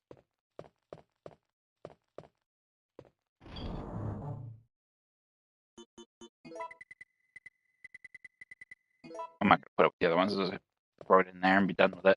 Once we get that pretty much taken care of, head down the ladder now from the clock tower. And now basically this is where we're going to encounter the Nemesis, and we will have a emergency decision to make.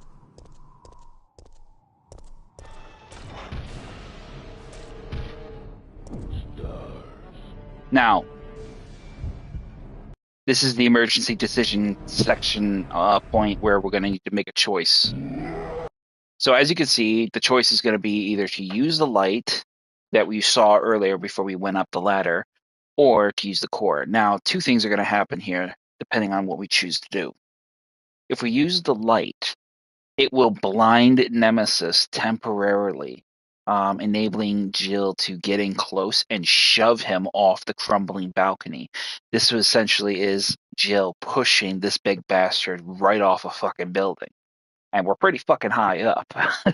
So, yeah, that's essentially what will happen. Now, this will get rid of the Nemesis, and you will not have to worry about him harassing you for the foreseeable couple of minutes or a couple of seconds, what have you.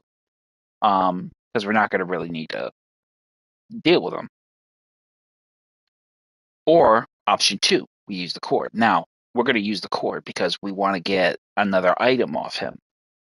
This will enable us to knock him on his ass without fighting him and putting him down.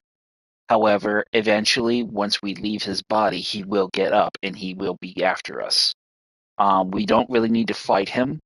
So essentially, this enables us to get the free item he drops for us if we take him down, and at the same time provides us a means of not having to waste the resources to go about, going toe to toe with him. So we're going to use the cord. What he will drop for us is a second first aid box. That's right. You get 2 first aid boxes, 3 first aids apiece. That's 6 first aids you can carry at a time. Who the fuck wouldn't want that? So we're going to get that. So once you get right into it, immediately get over there and use the cord, and immediately just fry his ass.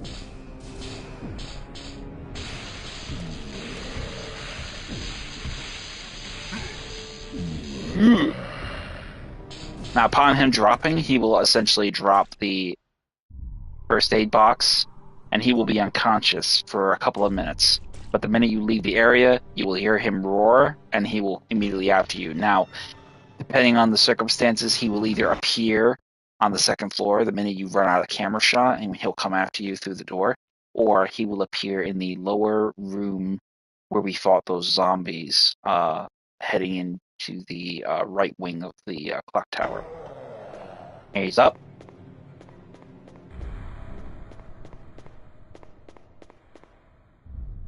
Now he will either appear here, he'll drop from above in the main hall, or he'll appear in the next room. Fuck know how he gets in the next room when he has no means of access.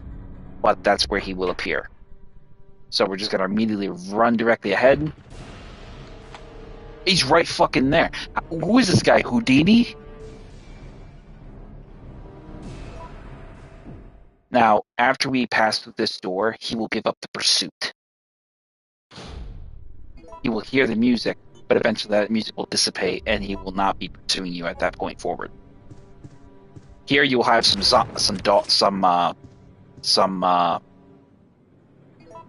spiders. We're gonna get rid of them.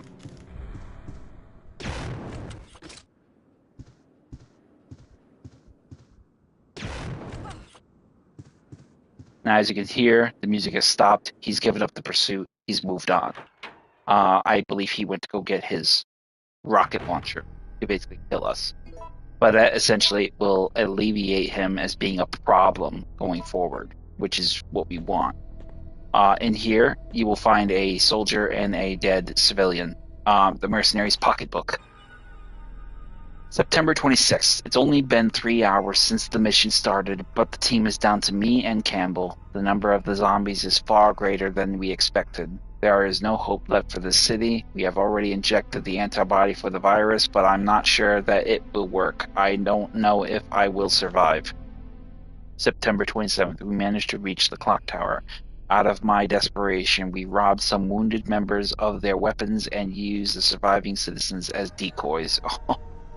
We were taught to do this in order to survive in the battlefield, but I never enjoyed it.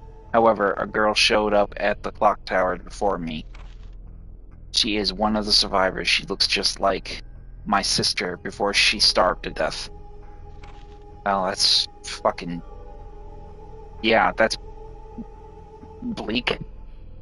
September 28th. I wanted to evacuate as soon as possible, but the girl didn't. Her father insisted that he wouldn't leave the city where his beloved wife rests in peace. I really wanted to save the girl, but Campbell said all I care about is our lives. That's how I felt before, but now the clock tower has become a dangerous place, and I don't want to make any more mistakes. So he stayed behind and he protected the girl. And he died doing it. I gotta give him props. So here we have this puzzles. So, future goddess. There is a tray under the picture. Present goddess. There's a tray under the picture. So essentially you got the future goddess, present goddess, and the... Let me see what this one is. The past goddess. So basically, this is essentially a clock tower. This is essentially a clock puzzle involving the orbs. So here we have a maiden statue holding a tray. Amber ball is on the tray. So we want to take the amber ball. We basically want to take these crystal balls, and this is what you're going to want to do with them. So the obsidian ball is going to be there, and then we have the crystal ball.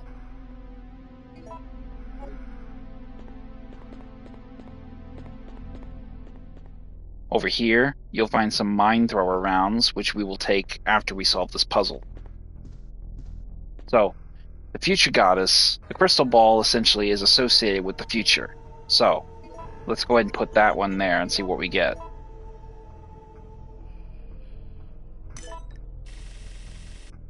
Now what we want to do is basically get this in, we need to get the minute and large hands associated in the right order. Basically they have to hit the noon symbol. So we need to get this right in some capacity. Actually, matter of fact, let's go ahead and take that back because I'm not sure I did that right. I think crystal ball and you think future.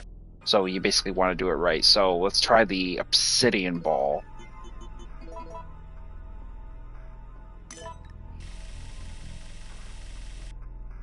Okay, that's a big difference.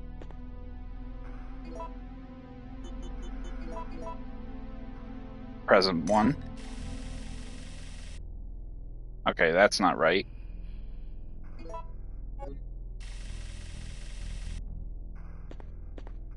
Let's try the obsidian ball over here. Amber ball over here first.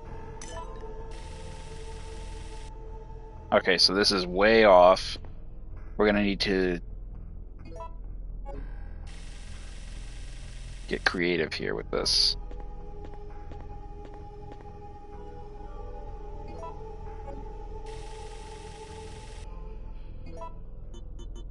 So the obsidian ball, I think, will go in the left. I think it's the colors of the painting, I think. I'm not sure, but we're going to find out.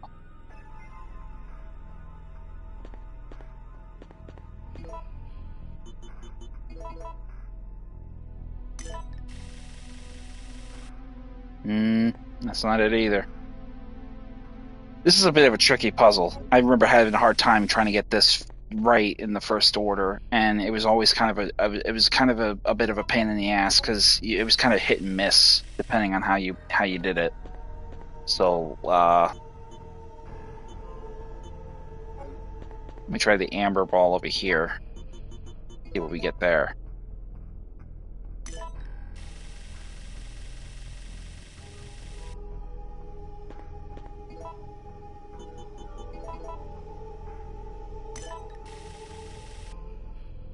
Okay, I think we're on the right track. Crystal ball. Bang. Now, once you solve that puzzle, you will get the golden gear. Now, the golden gear and the silver gear will be the exact combination we need to get that clock tower bell ringing. So now that we got that, let's head over here and grab those mine thrower rounds. And that will basically be it. Now, if you go over here, you'll notice this bell is in the way. Now, attempting to push it, you absolutely cannot move this fucking bell because it's too big. And Jill is... this is not a sexist thing going on here, but realistically, Jill is not strong enough to move that fucking bell. That's just the facts. But I do like basically that is going to prove to be an important area to go to once the game progresses. I'm not going to give anything away, but it's going to be an important piece that we're going to go about doing. So we're going to go ahead and head back to the clock tower now. The Nemesis has essentially left the building and the area, so we don't really need to worry about him hounding us going forward. So we're going to basically go with that.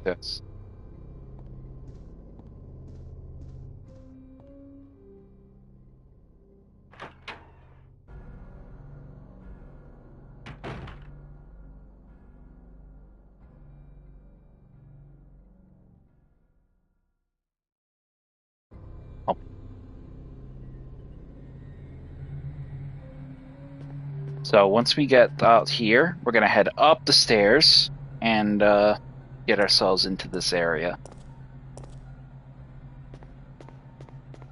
So head directly for the bell tower, and let's solve that puzzle and get that bell turning so we can get ourselves situated out of dodge.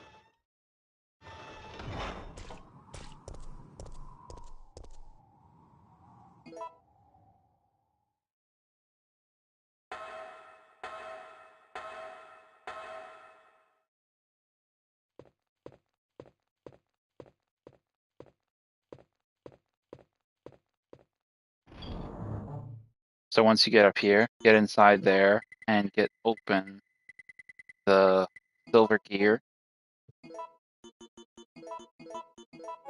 And let's put it to work.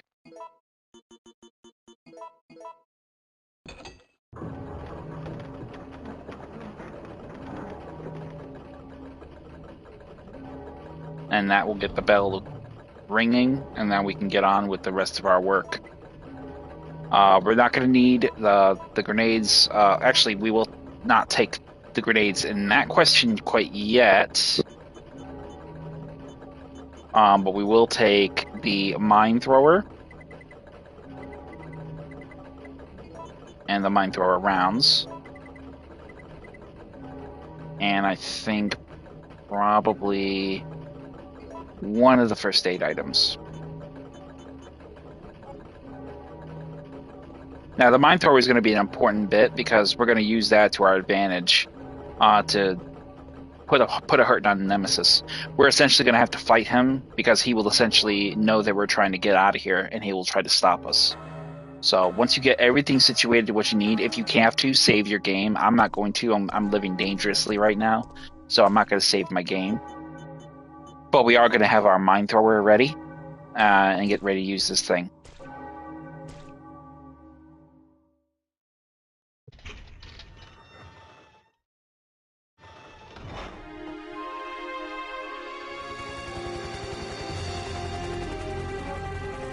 We're saved.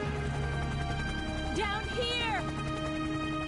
I'm not going to lie. When I was a boy, I It's thought Jill was finally hot. over. I still think she's hot. Huh? There's just something about a woman who can go, you know, in a fist fight that's just sexy. So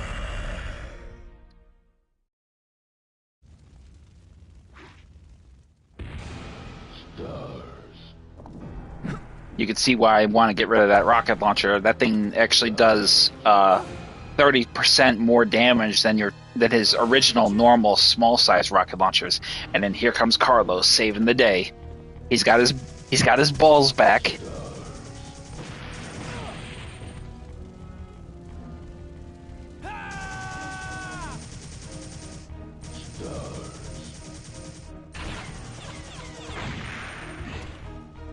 Well, I knocked him on his ass.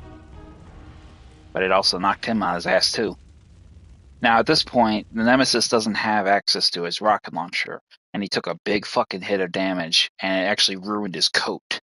The coat will essentially, the coat's destruction will essentially lead to this next major evolutionary change where he will grow tentacles. But because he no longer has his rocket launcher, he's going to use the implementation of his newfound power of his tentacle attacks.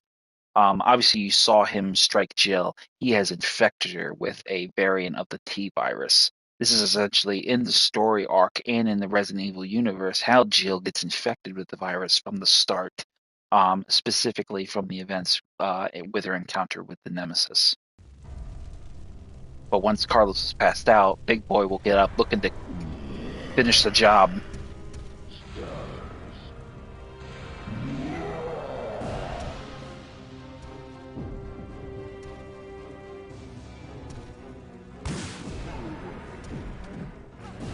Oh.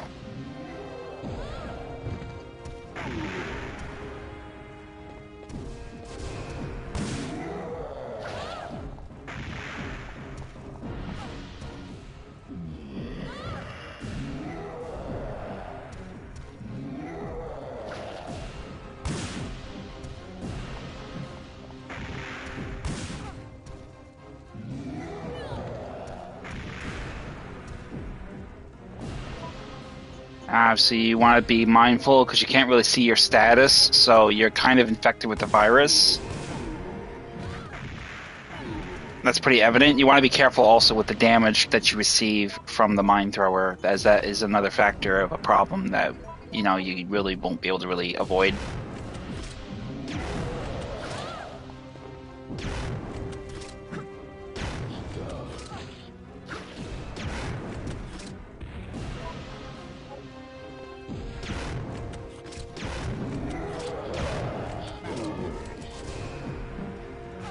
Oh, fuck. Let go of me, asshole.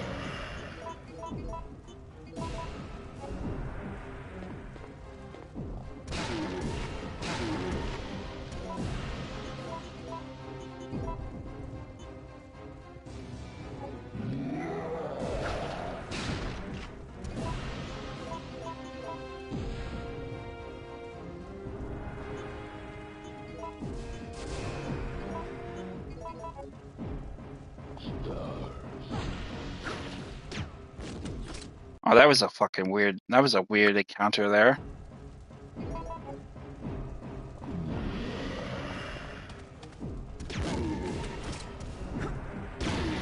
And that's it. Ciao, asshole. And he's just gonna like stagger his way over there, and he's just gonna fall right into the fire, trying to get away. And he didn't get very far. He just burns. Dickhead.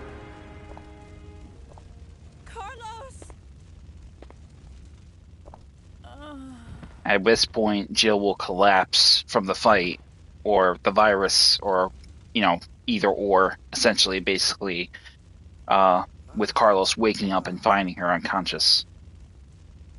Jill! Jill! Hey, don't die on me.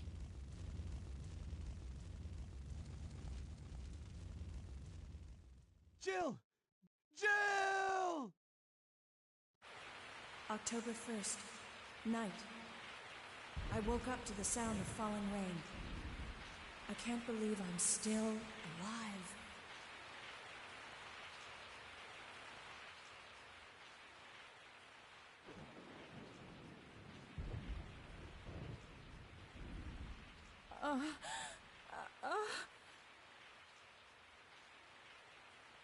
Carlos? It looks like our roles have been reversed from when we originally met, huh? Don't worry, Jill. This chapel is safe. I've been infected by the virus, haven't I? Hey! Take it easy. I'm okay.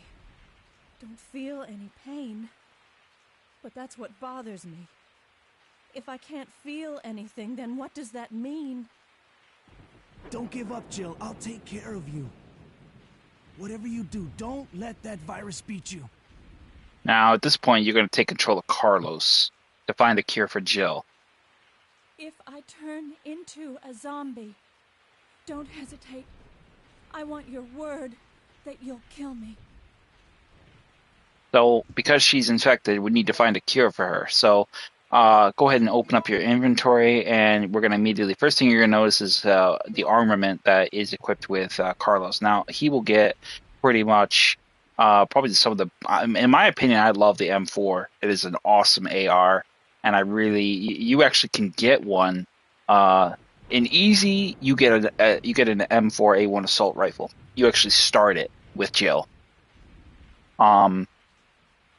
Carlos gets his is 100%, basically 100% in the gun.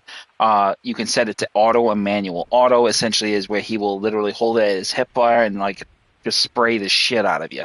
If you set it to manual, he will fire on 3-shot bursts. Now, for every shot, or I'm not sure if it's 1 burst fire or 3 burst fire, you lose 1% of the AR. So you want to use this very sparingly if you can. It's in your best interest because you can get another magazine later, but it's kind of debatable in that scale. You can also get another AR in 2 other ways. You can get an AR for taking down Nemesis again in hard, which is what we're going to get when we kill him again, temporarily. And the third thing you can get is essentially with the Mercenaries mode, Operation Mad Jackal. You can buy an AR with infinite ammo, and you can actually have it in your inventory. But these are all things we'll definitely tackle later on.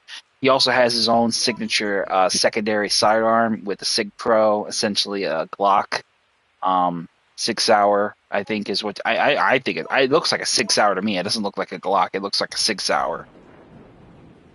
So, but essentially that is one of my other favorites, especially with the fact that it kind of goes hand in hand with Jill's M92F.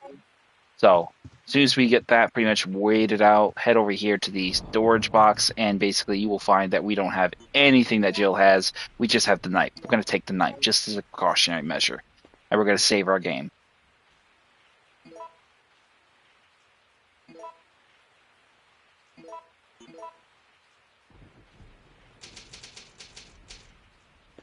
Once we do that, drop off the items in question, and then we're going to make our way out of this area. Now, there will be some zombies in the next area. We're going to see if we can run past them for the sake of preserving our AR weapon or ammo, because we're going to want that for our engagement with dealing with a new threat that will come Carlos's way when he gets to the hospital.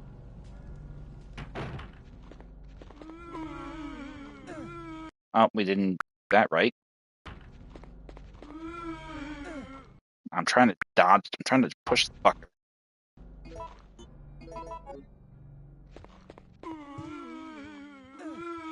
Come on, Carlos, push the fucker.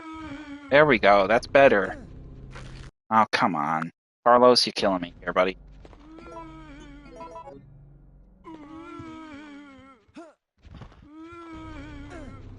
Ah.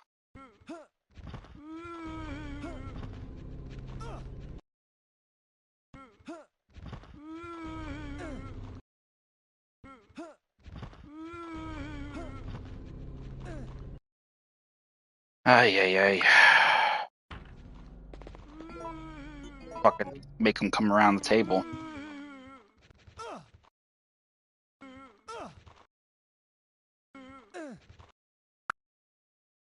I hate the dodge mechanic, I really do. The only way I can really get it to work is if I aim before they grab me.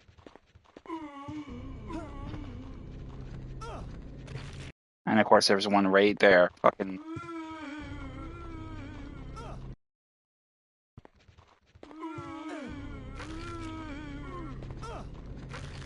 What the fuck off of me, man? Come on.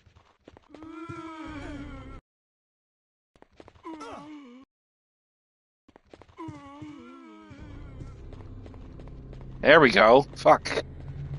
Fucking pain in the ass.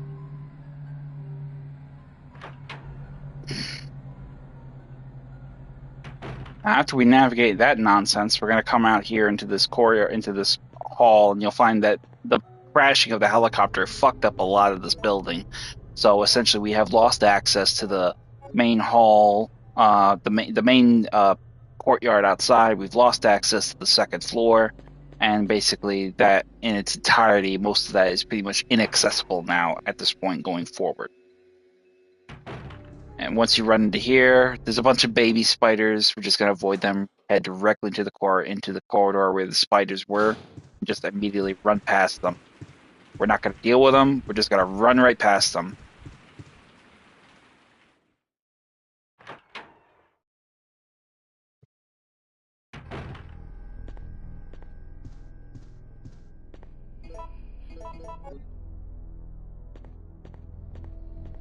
So now we're back here at this point, and this is essentially where Carlos comes into play with pushing this big goddamn bell out of his way and into the corner. Once we go ahead and do that, head out the back of this clock towers area and take the backyard, the back of the building. This will take us to two paths. One will be Raccoon Park. The other will be the hospital. We're going to go ahead and get rid of...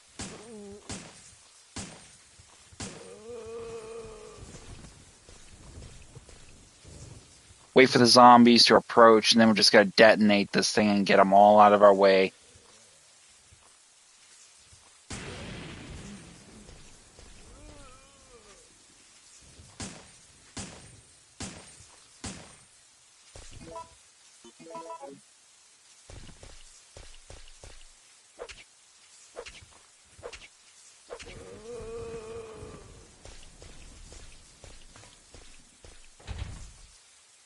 It's locked with a simple lock. Obviously, we can't get in here. The only person who can unlock simple locks is Jill. So that is going to be a room for Jill and Jill alone. Same thing with Raccoon City Park, which is to the right. We're going to the left. The Raccoon General Hospital.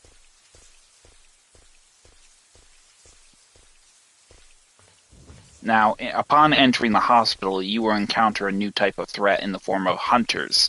Hunter Betas and Hunter Gammas. In Carlos's case, he's going to have a bit of a hairier time taking them on because hunters are pretty dangerous in terms of killing enemies pretty fast and easy right from the jump. So head to the far right of the room's hall of the main lobby and then proceed forward. And this will put you in good position to stop the first hunter encounter before it kills you. Here comes the zombie. And there's our hunter. Now this is essentially a smaller hunter with its tumorous gross skin.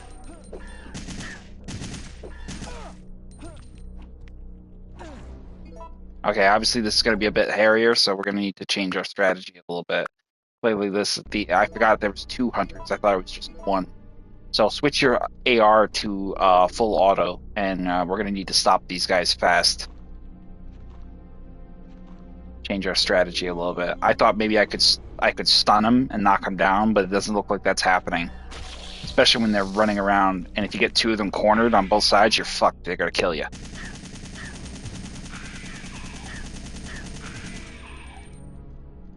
And that will take care of that. And as you can see, we've got 87% ammo. That's good. So I like to keep a good measure of tabs on my AR because that's going to be really vital for me to survive in encounters with hunters.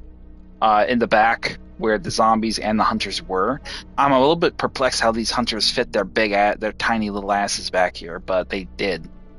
Grab the 2 red herbs, and we're gonna proceed on through. Obviously, this hospital is a slaughterhouse. There's corpses everywhere. Head into the reception area. And in here, we'll have a safe room. Go ahead and grab the ink ribbons on the table. And I believe there's also a file somewhere. I think that's it right there. Curtains are closed and cannot be seen in the room next door. I think there's a file somewhere. I just gotta find it. Bear with me. Okay, here we go. Storage box and a first aid spray. I'll take the first aid. I think there's a map of the hospital here somewhere. I just gotta find it.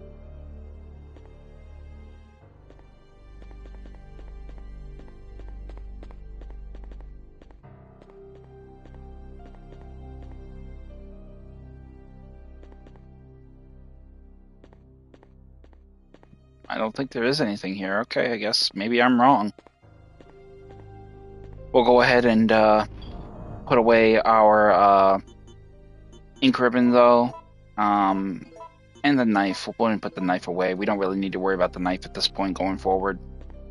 It was nice little handy to have with that one zombie outside, though. Once you've made your way through this small reception room, head through into the doctor's office. You will have a blue herb here. Grab that and mix it once you can. We can do it without a green herb. Over here, on the table. I think that's it right there. Nope, that's not it. Where is it? Damn doctor's notes. There's a tape recorder. Oh, here's a hospital map. So once you have that, you'll see that there is a B3 floor, first floor, 4th floor. So that essentially is pretty much a straightforward shot in those particular orders. Inside here, you'll find some handgun ammo. Go ahead and grab that. 30 rounds. Beautiful. Oh, over here. There it is, the file. That's what I was looking for. The doctor's diary. September 10th. These patients suffer from gangrene and congestion of their blood at first. Then their mind slowly deteriorates. In the end, there is nothing left of their mind.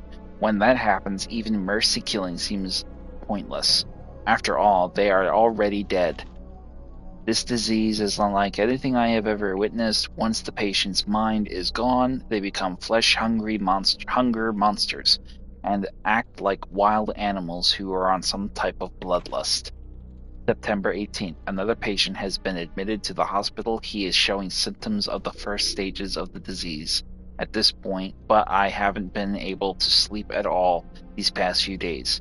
I refuse to let these patients become zombies.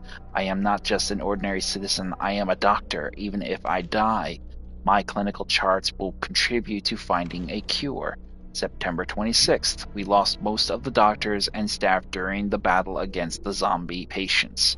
It's impossible to maintain the hospital under these conditions, and I know that it's too late for me. I am beginning to feel that same itchy and hungry desire that all of my patients felt. It's too late for me. And that poor bastard just torn the fuck up on his table. So grab the tape recorder here, and that will be a key point to get the elevator working. It's a voice-activated recorder. It's a voice-activated elevator system, so we need to basically use the recording to get this thing working. So use the microphone. I do like how they implemented this with the remake, because this was actually a nice little bit with Dr. Bard. So once you have the elevator microphone working, use the tape recorder. There also appears to be a slight fracture in his right arm just below the elbow. However, the elevator will turn on and immediately open. Now, boarding the elevator, you got 2 places you can go in terms of option. Option 1, you can go to the basement level. Option 2, we can go to the 4th floor. We're going to go to the 4th floor.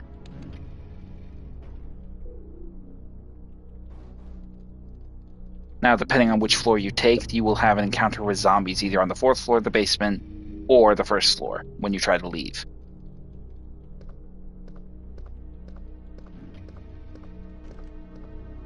Here you will encounter a couple of patients, a couple of these clinic rooms, so we're just going to check them out one by one. And these would be the damn fucking little brain suckers.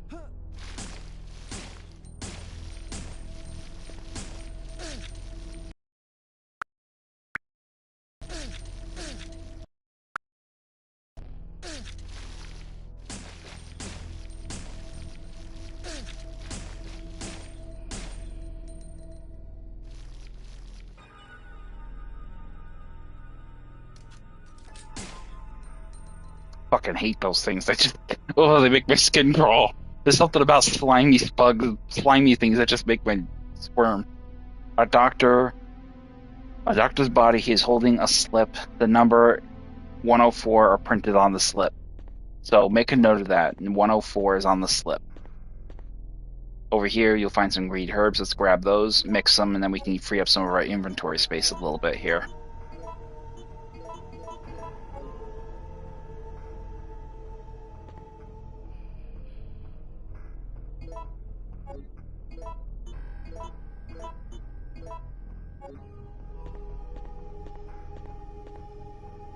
Something needs to be in place here. So pay attention to these points because there's essentially items in question we need to get our hands on over here. Beyond that, there's not really much else you'll find in this room with the exception of the 104 slip indicator as well as the herbs. So once you have those, head down into the next patient room of 402, which is locked. We can't really go in there yet.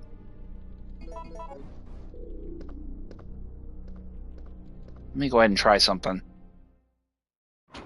I think maybe there was something I missed in here.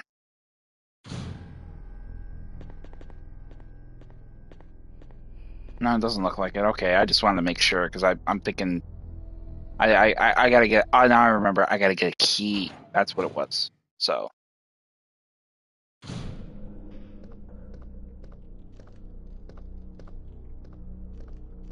Once you get that room, obviously you can't access the other room, so we're going to head into the other room, which is essentially the data room. And upon entering here, we'll have a cutscene. Don't shoot! No! Tyrell shot dead. You're still alive? You saw what happened? What's going on? I'm one of the supervisors. That's all you need to know. He was going to shoot him. Wait!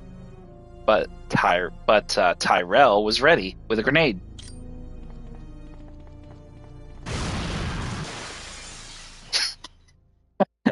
That always cracks me up because he literally he just launches out the fucking window. I mean, the explosion goes off, but I mean, it's like it propelled him. The force of the explosion propelled him through the fucking window. And I mean, Carlos, he ducked out of there and he got out of there. Okay, fine, whatever. But he got launched right through that fucking window. Heading back into this area here, you'll find Tyrell is essentially dead and pretty much out of commission. Nothing really much else exists beyond that. Nikolai will have, fucked off to Gettysburg with his crazy ass, and essentially back here we find a file and a key. The sick room is what we want. The file is another bonus of the photo. The zombies are walking. It says the effect of the T virus on the backside, and that basically will pretty much conclude everything we have here. Checking the key, it will basically say for room 402. Now, obviously, we get that room open. So let's go ahead back to that room. Have your AR set to full auto in the event we get attacked by hunters, because they usually appear in the hallway. So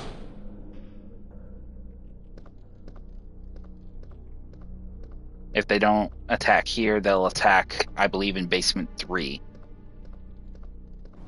Level B3. Using the sick room key, you won't need it no more. Get rid of it. Head inside.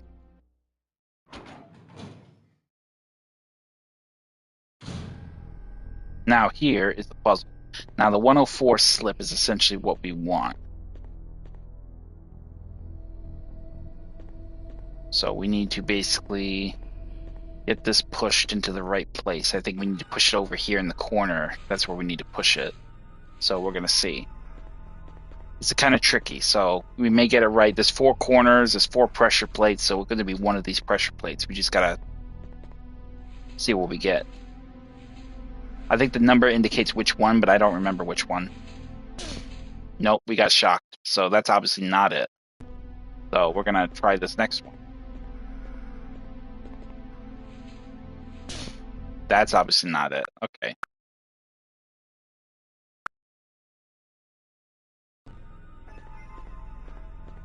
Let's try pushing it down here and see what one we get down here.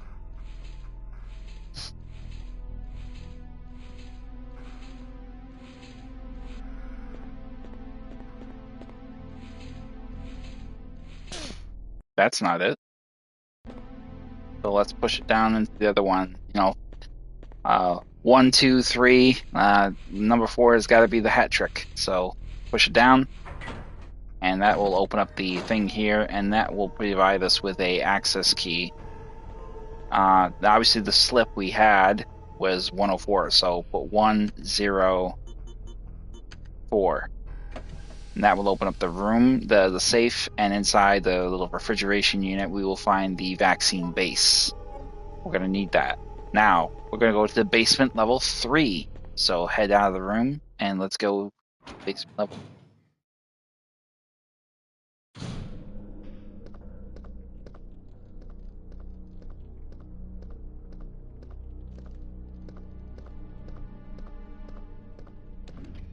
Once you get back here, get on the elevator and head down to basement 3.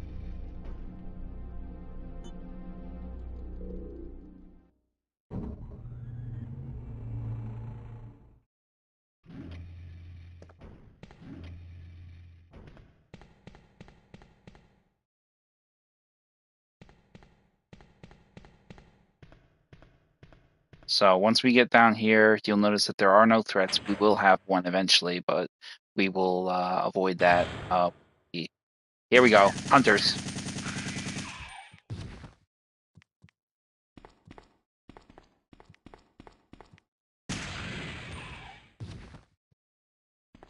And that's all I need to do. Now, heading into the basically here is basically a lab. Obviously, pretty much a foregone conclusion at that point. Inside here, we'll find some handgun ammo. Go ahead and take that.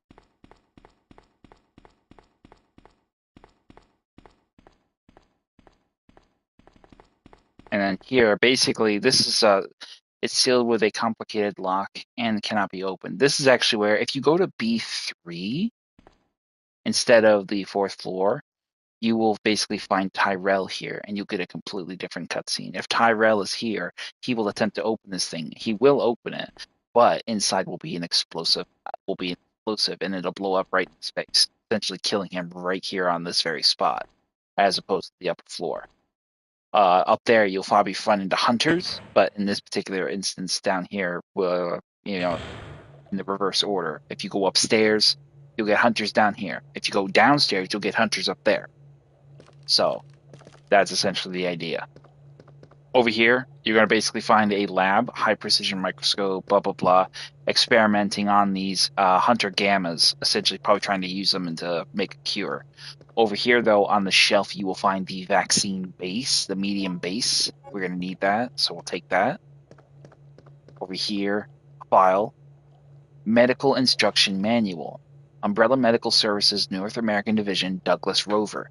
In order to activate the synthesizer to cultivate the vaccine, please follow the procedure as detailed below. 1. Supply enough energy to the system. Set the medium base to the device. When the device is ready, you can start mixing the vaccine medium. To mix the vaccine, you will need to control the 5 levers. This will cause the 2 gauges to increase and decrease. If you adjust the 2 gauges so they can stop at the center, the vaccine medium will then be produced automatically. So it's a pretty simple system for making the vaccine. So set the power to supply to manual, and that will turn off the cultivation tank. This will essentially bring the hunters into the fold here. Now, you'll notice that they look a lot like frogs. So go ahead and put the vaccine the medium base in, and basically we need to play chemistry here. Basically, we need to get it around the yellow marker.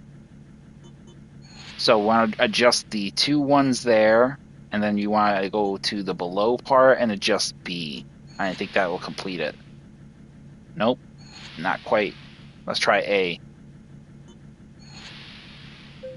Bingo. I remember the puzzle answer. Love it. Love it, love it, love it. Once you get the vaccine base, the vaccine medium, we essentially just mix this and we have the vaccine for Jill. So now we can get back there and we can save her ass. Now, we're not going to fight these hunters. The minute we try to leave the room, they will breach their containment chambers and they will attempt to attack us. One will be on the left, one will be chasing us around the right.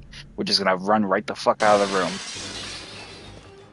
Now, the unique thing about the hunter betas and the hunter gammas, the hunter betas will cut your head off if you take enough damage. The hunter gammas will attempt to swallow you. So they'll literally try to eat you. They'll grab you and try to swallow you up like a fucking frog. So as soon as you leave the room, immediately target the explosive and kill the hunter that's in this hallway. And then get your assault rifle ready, and we're going to drop this next one.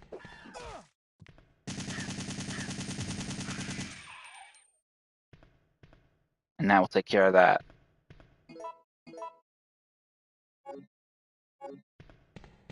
I guess we could have used a little. I guess we could have done a little bit more fighting at the chapel, at the clock tower, but we didn't do that. So head up to the first floor, and as soon as you get off the elevator, zombies will immediately attempt to breach the elevator and kill you. So just open up.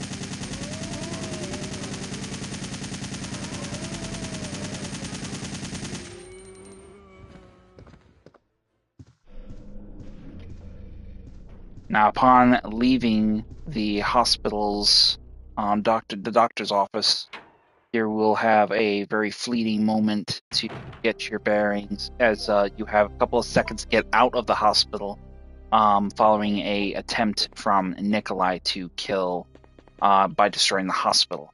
And he's planted explosive charges. You have maybe 10 seconds or 5 seconds to get out of the building. So, it seems to be a time-based bomb. So you have 6 seconds to get out of the room, and then basically you'll have a cutscene of the hospital being destroyed while Carlos runs for his life.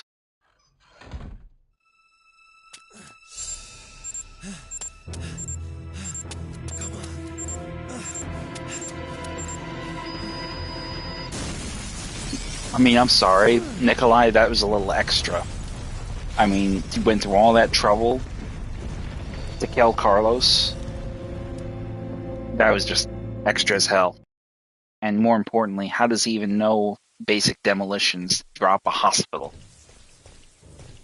He's not that good. He's a good soldier, but he's not that good. You plant a few explosive devices throughout the bottom floor, and somehow or another you think you're John Rambo or some shit.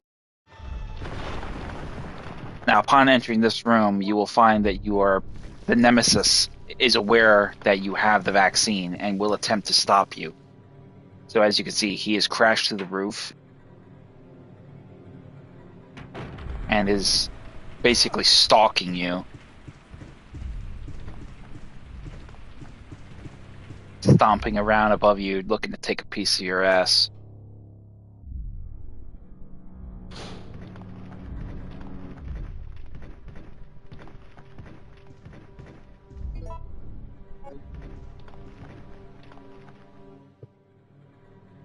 Now I'm going to get into a little bit of a scuffle with him. Upon entering the main hall of the clock tower, you'll have a cutscene where Nemesis will make his appearance. Now, remember how the Nemesis was in the remake? Okay? 4-legged, animalistic, kind of crazed, really fast. Wait until you see what the version of Nemesis is in this game. I like the second from the remake, but this is not too bad either.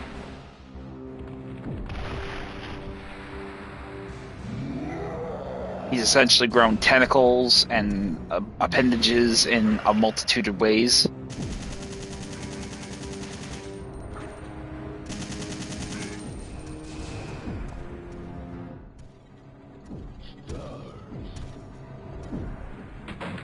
He's going after Jill. Now you can fuck his ass up a little bit.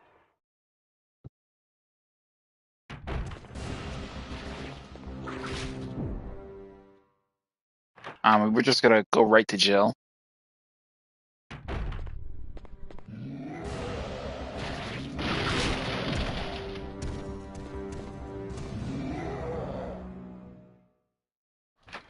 Now, if you don't fight him, he will attempt to break down the door.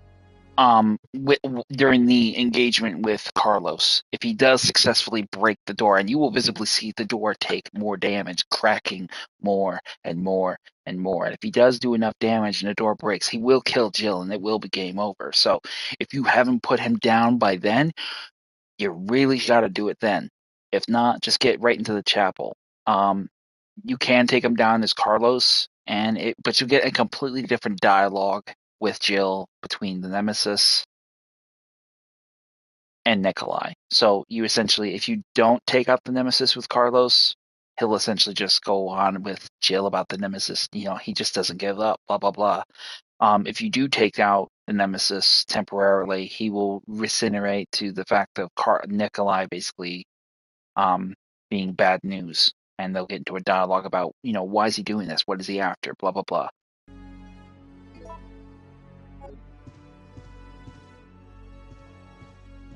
So once you head over here, go ahead and interact with Jill, and you will give her the cure.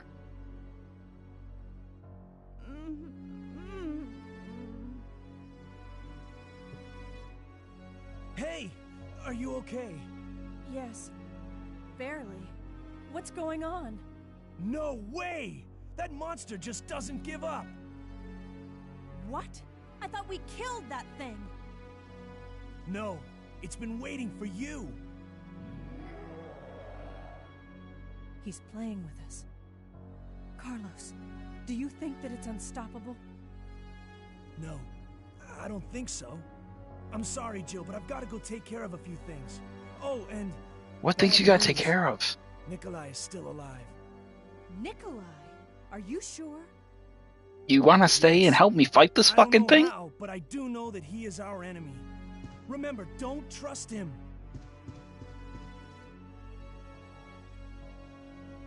I gotta go take care of things. Motherfucker, I got this thing beating on my door. I just got out of fucking being sick of a T-virus. You gotta beat feet and leave me and dip and leave me to deal with this asshole? Gee, Carlos, thanks. Appreciate the support, buddy. Anyway. you know what I'm saying? It's like, come on, you're gonna dip and leave me to deal with this asshole on my own? Come on, Carlos, you're fucking with me right now. So right away, we're gonna get right away into the action of getting ourselves ready for this fight, because we're gonna drop his ass.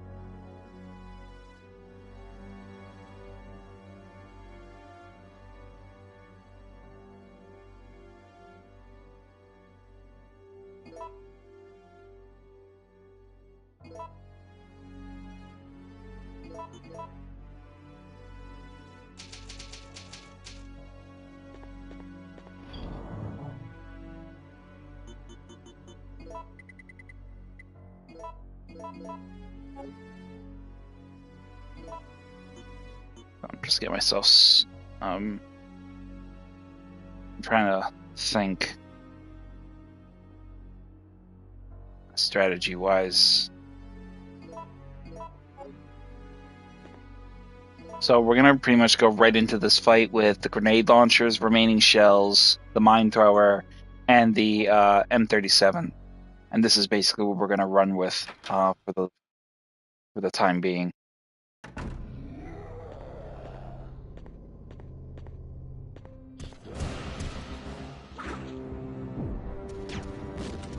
Oh, you fucker.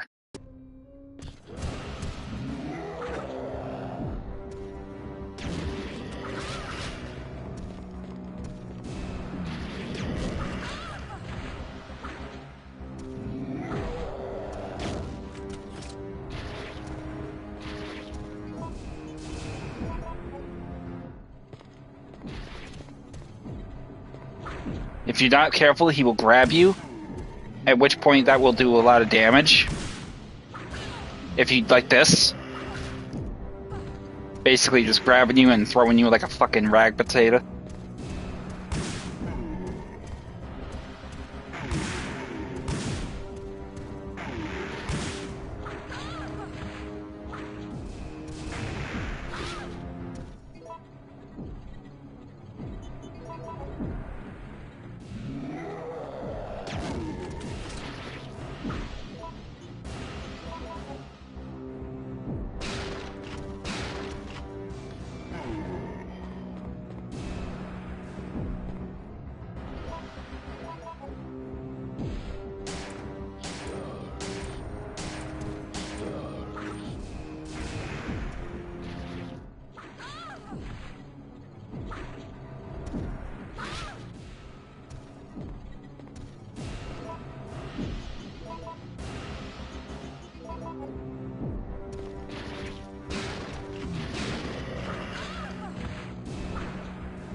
Fucking asshole.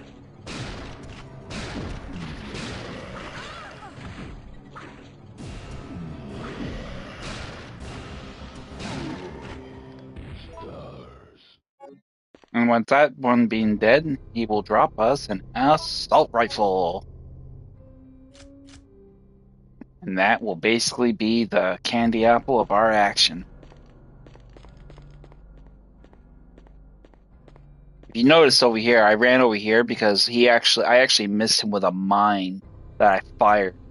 And the cool thing about it is if you don't get them with the mine thrower weapon, it'll still plant on the ground somewhere or in the wall, and you can essentially still use it as a means of like tacking. Now you can notice the tentacles are still moving on his back. That is an indicator of the Nemesis parasite still actively trying to control and revitalize the Nemesis so that it gets up and moving again. So but we're gonna head out of here now. Now that the path has essentially been open to us, thanks to Carlos, we can essentially make our way to the next area in question, which we need to get our lockpick. I actually did not grab that because I was busy grabbing the healing items that I needed. So let's head into the storage, grab that lockpick real quick, and we'll also drop off a few things since we took care of the Nemesis effectively. Yeah, we're gonna drop off our first aid sprays. We're gonna grab one of the red herbs, drop off the mine thrower, get rid of the. We'll get the AR, and we'll go ahead and get the enhanced handgun ammo. And yeah, I mean that's pretty good right there. We'll go with that. And yeah, definitely grab that lockpick. Gonna need that.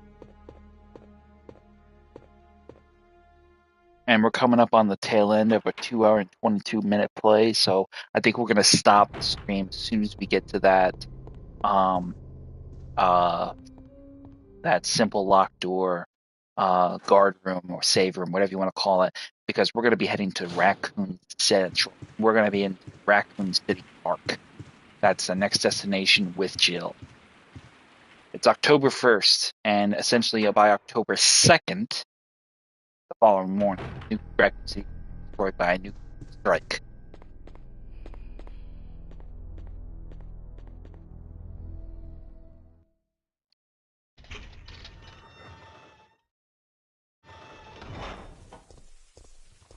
So upon entering this area, we will find zombies on both sides of us, essentially as a threat. But once we get in here, use the lockpick and get inside the staff room, whatever you want to refer to it. Grab the ink ribbon and the file on the table. Essentially, photo E will be the thing. The zombies are attacking. And that will basically conclude that. Inside one of these lockers will be some mine thrower rounds, so we have those now. And you will also have some more mine thrower rounds on the table, so grab those as well. And then on the wall, among all the keys, you will have the park key. This will essentially enable us to get into the Raccoon City park. And then we're going to go ahead and take the ink ribbons out of here. Put the mine throwers in there. And I think probably... Yeah, we'll leave the...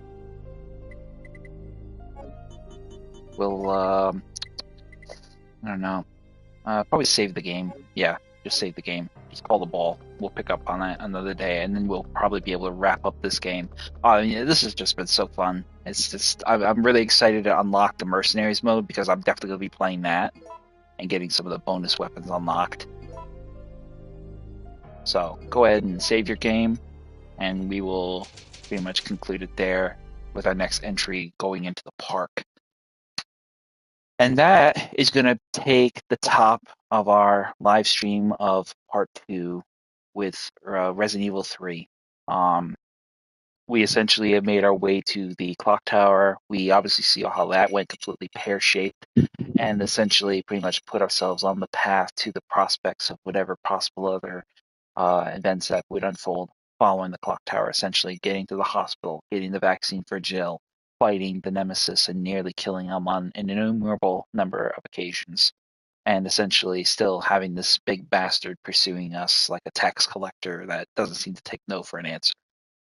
In any case, though, we're pretty much good and set for the next stage. The next time I stream, it may be tomorrow. It may be probably in the beginning part of Monday. I'm not really sure yet.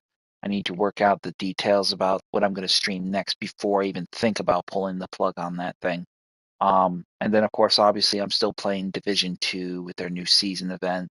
If you are a Division 2 player, look me up. I would love to play with you. I'm having a little bit of a hard time with some elements. I've been developing a new legend. I got a really awesome like I said, Division 2, the prototype gear is a tremendous boon.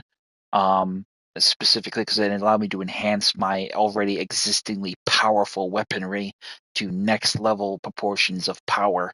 So I'm really looking forward to continuing the. I mean, the biggest thing I have to stress is that if you do get prototype gear, you will essentially get a piece of gear that is prototype in nature, but you can deconstruct it and use the prototype cores to masterly upgrade level 30 gear. Your gear has to be level 30 in order for you to upgrade it to prototype levels. And then at that point, you can upgrade it further with the measures of, more prototype gear to further enhance its performance. But like I said, right now, prototype gear in Division 2's escalation game mode is incredibly minuscule. It is terribly, poor with drop rates. I'm really hoping Massive fixes that because, I'll be the first one to. I mean, there may not be many people saying it, but I'll tell you, you're expecting players to kill themselves for peanuts, and I'm sorry, that's not good enough. I think if you want players to really kind of double down the efforts and run through this, gauntlet, this circus of nuanced measures of, uh, disproportionate measures of difficulty and for so little in returns, you better be throwing us some more bones. I still have yet to play an instance where I played Escalation beyond level 6. And even that is, from what I'm hearing, is a horror story in itself. You practically cannot win any of these missions. It's no secret that the meta is, you know, pretty fucking abysmal right now with everybody having to run DPS builds. Skill and armor is really not very feasible by any standard. That's true for incursions. That's true for raids. That's true for legendary. That's true for rogue agents. That's true for hunters. It's true for the summit, and it's true for escalation now. So I think we're well and truly past the point of, breaking our backs and our balls for so little in return. And yeah, there's only so much lip service and blowing smoke up the community's asses you can expect any measure of honesty beyond the scope of it being very kind of tongue in cheek. So, but thank you very much for tuning in. I hope you guys enjoyed this playthrough. I am sorry it took me so long to get around to it. I've just been very kind of scatterbrained, and I look forward to getting this thing moving again in the right direction going forward with everything else. Uh, like and subscribe as it helps me out tremendously with getting my channel furtherly along the lines with that. I have not really gotten too far into Twitch yet. Eventually, I will attempt that, um, and hopefully, it will be successful. I don't think it will be, but I mean, we'll see. I don't exactly have good rapport with learning new things, but I'm going to damn sure try. But comment if you have any questions, concerns, tips, lore you wish to share. I will do my best to answer them. And yeah, turn the notification bell on the next time for any future content I bring to the table with further playthroughs of Resident Evil games, both new and old, and any other games that I may be running. Speaking of other games and Division 2, I actually recently updated two videos, in fact. One was my legendary run of District Union Arena on Division 2 with the enhanced prototype gears of Punch Drunk Mask and the Lexington. And what a massive difference in terms of damage does that weapon do. Lexington is one of my favorite weapons. So, but yeah, check out that video, 45-minute run of legendary mission of District Union Arena. And also, there was another video I uploaded to a man. Big shout out to you. I can't remember his exact ID tag, but all I know is it's Kane, Kane. Big shout out to you, brother. I'm happy I could give you that one piece of prototype gear. I'm not very keen on giving people much in the way of boons in that capacity, but I know a lot of people are struggling to get prototype gear, and I thought, Squishy, pay it forward, do the man a favor, throw him a bone, and I got a couple pieces of prototype, and I decided to share some of them with one other player who is, from what I heard in our game, is just coming back to Division and was not really familiar with prototype gear. So if you've got it, brother, I hope you're using it well, and it was my pleasure to serve. So big shout out to you, Kane, Kane. He's also in the video that essentially another video that I uploaded. So check those videos out. I will be adding them to my Division 2 highlights in the future. And until then, I will catch you guys in the next time we get back to this action when we head right into Raccoon City Park with Jill Valentine and take the fight back to the action of completing our playthrough and run of the Resident Evil OG game, my favorite game, Resident Evil 3 Nemesis, the OG version. I am Savage Squishy 86. I will see you guys next time.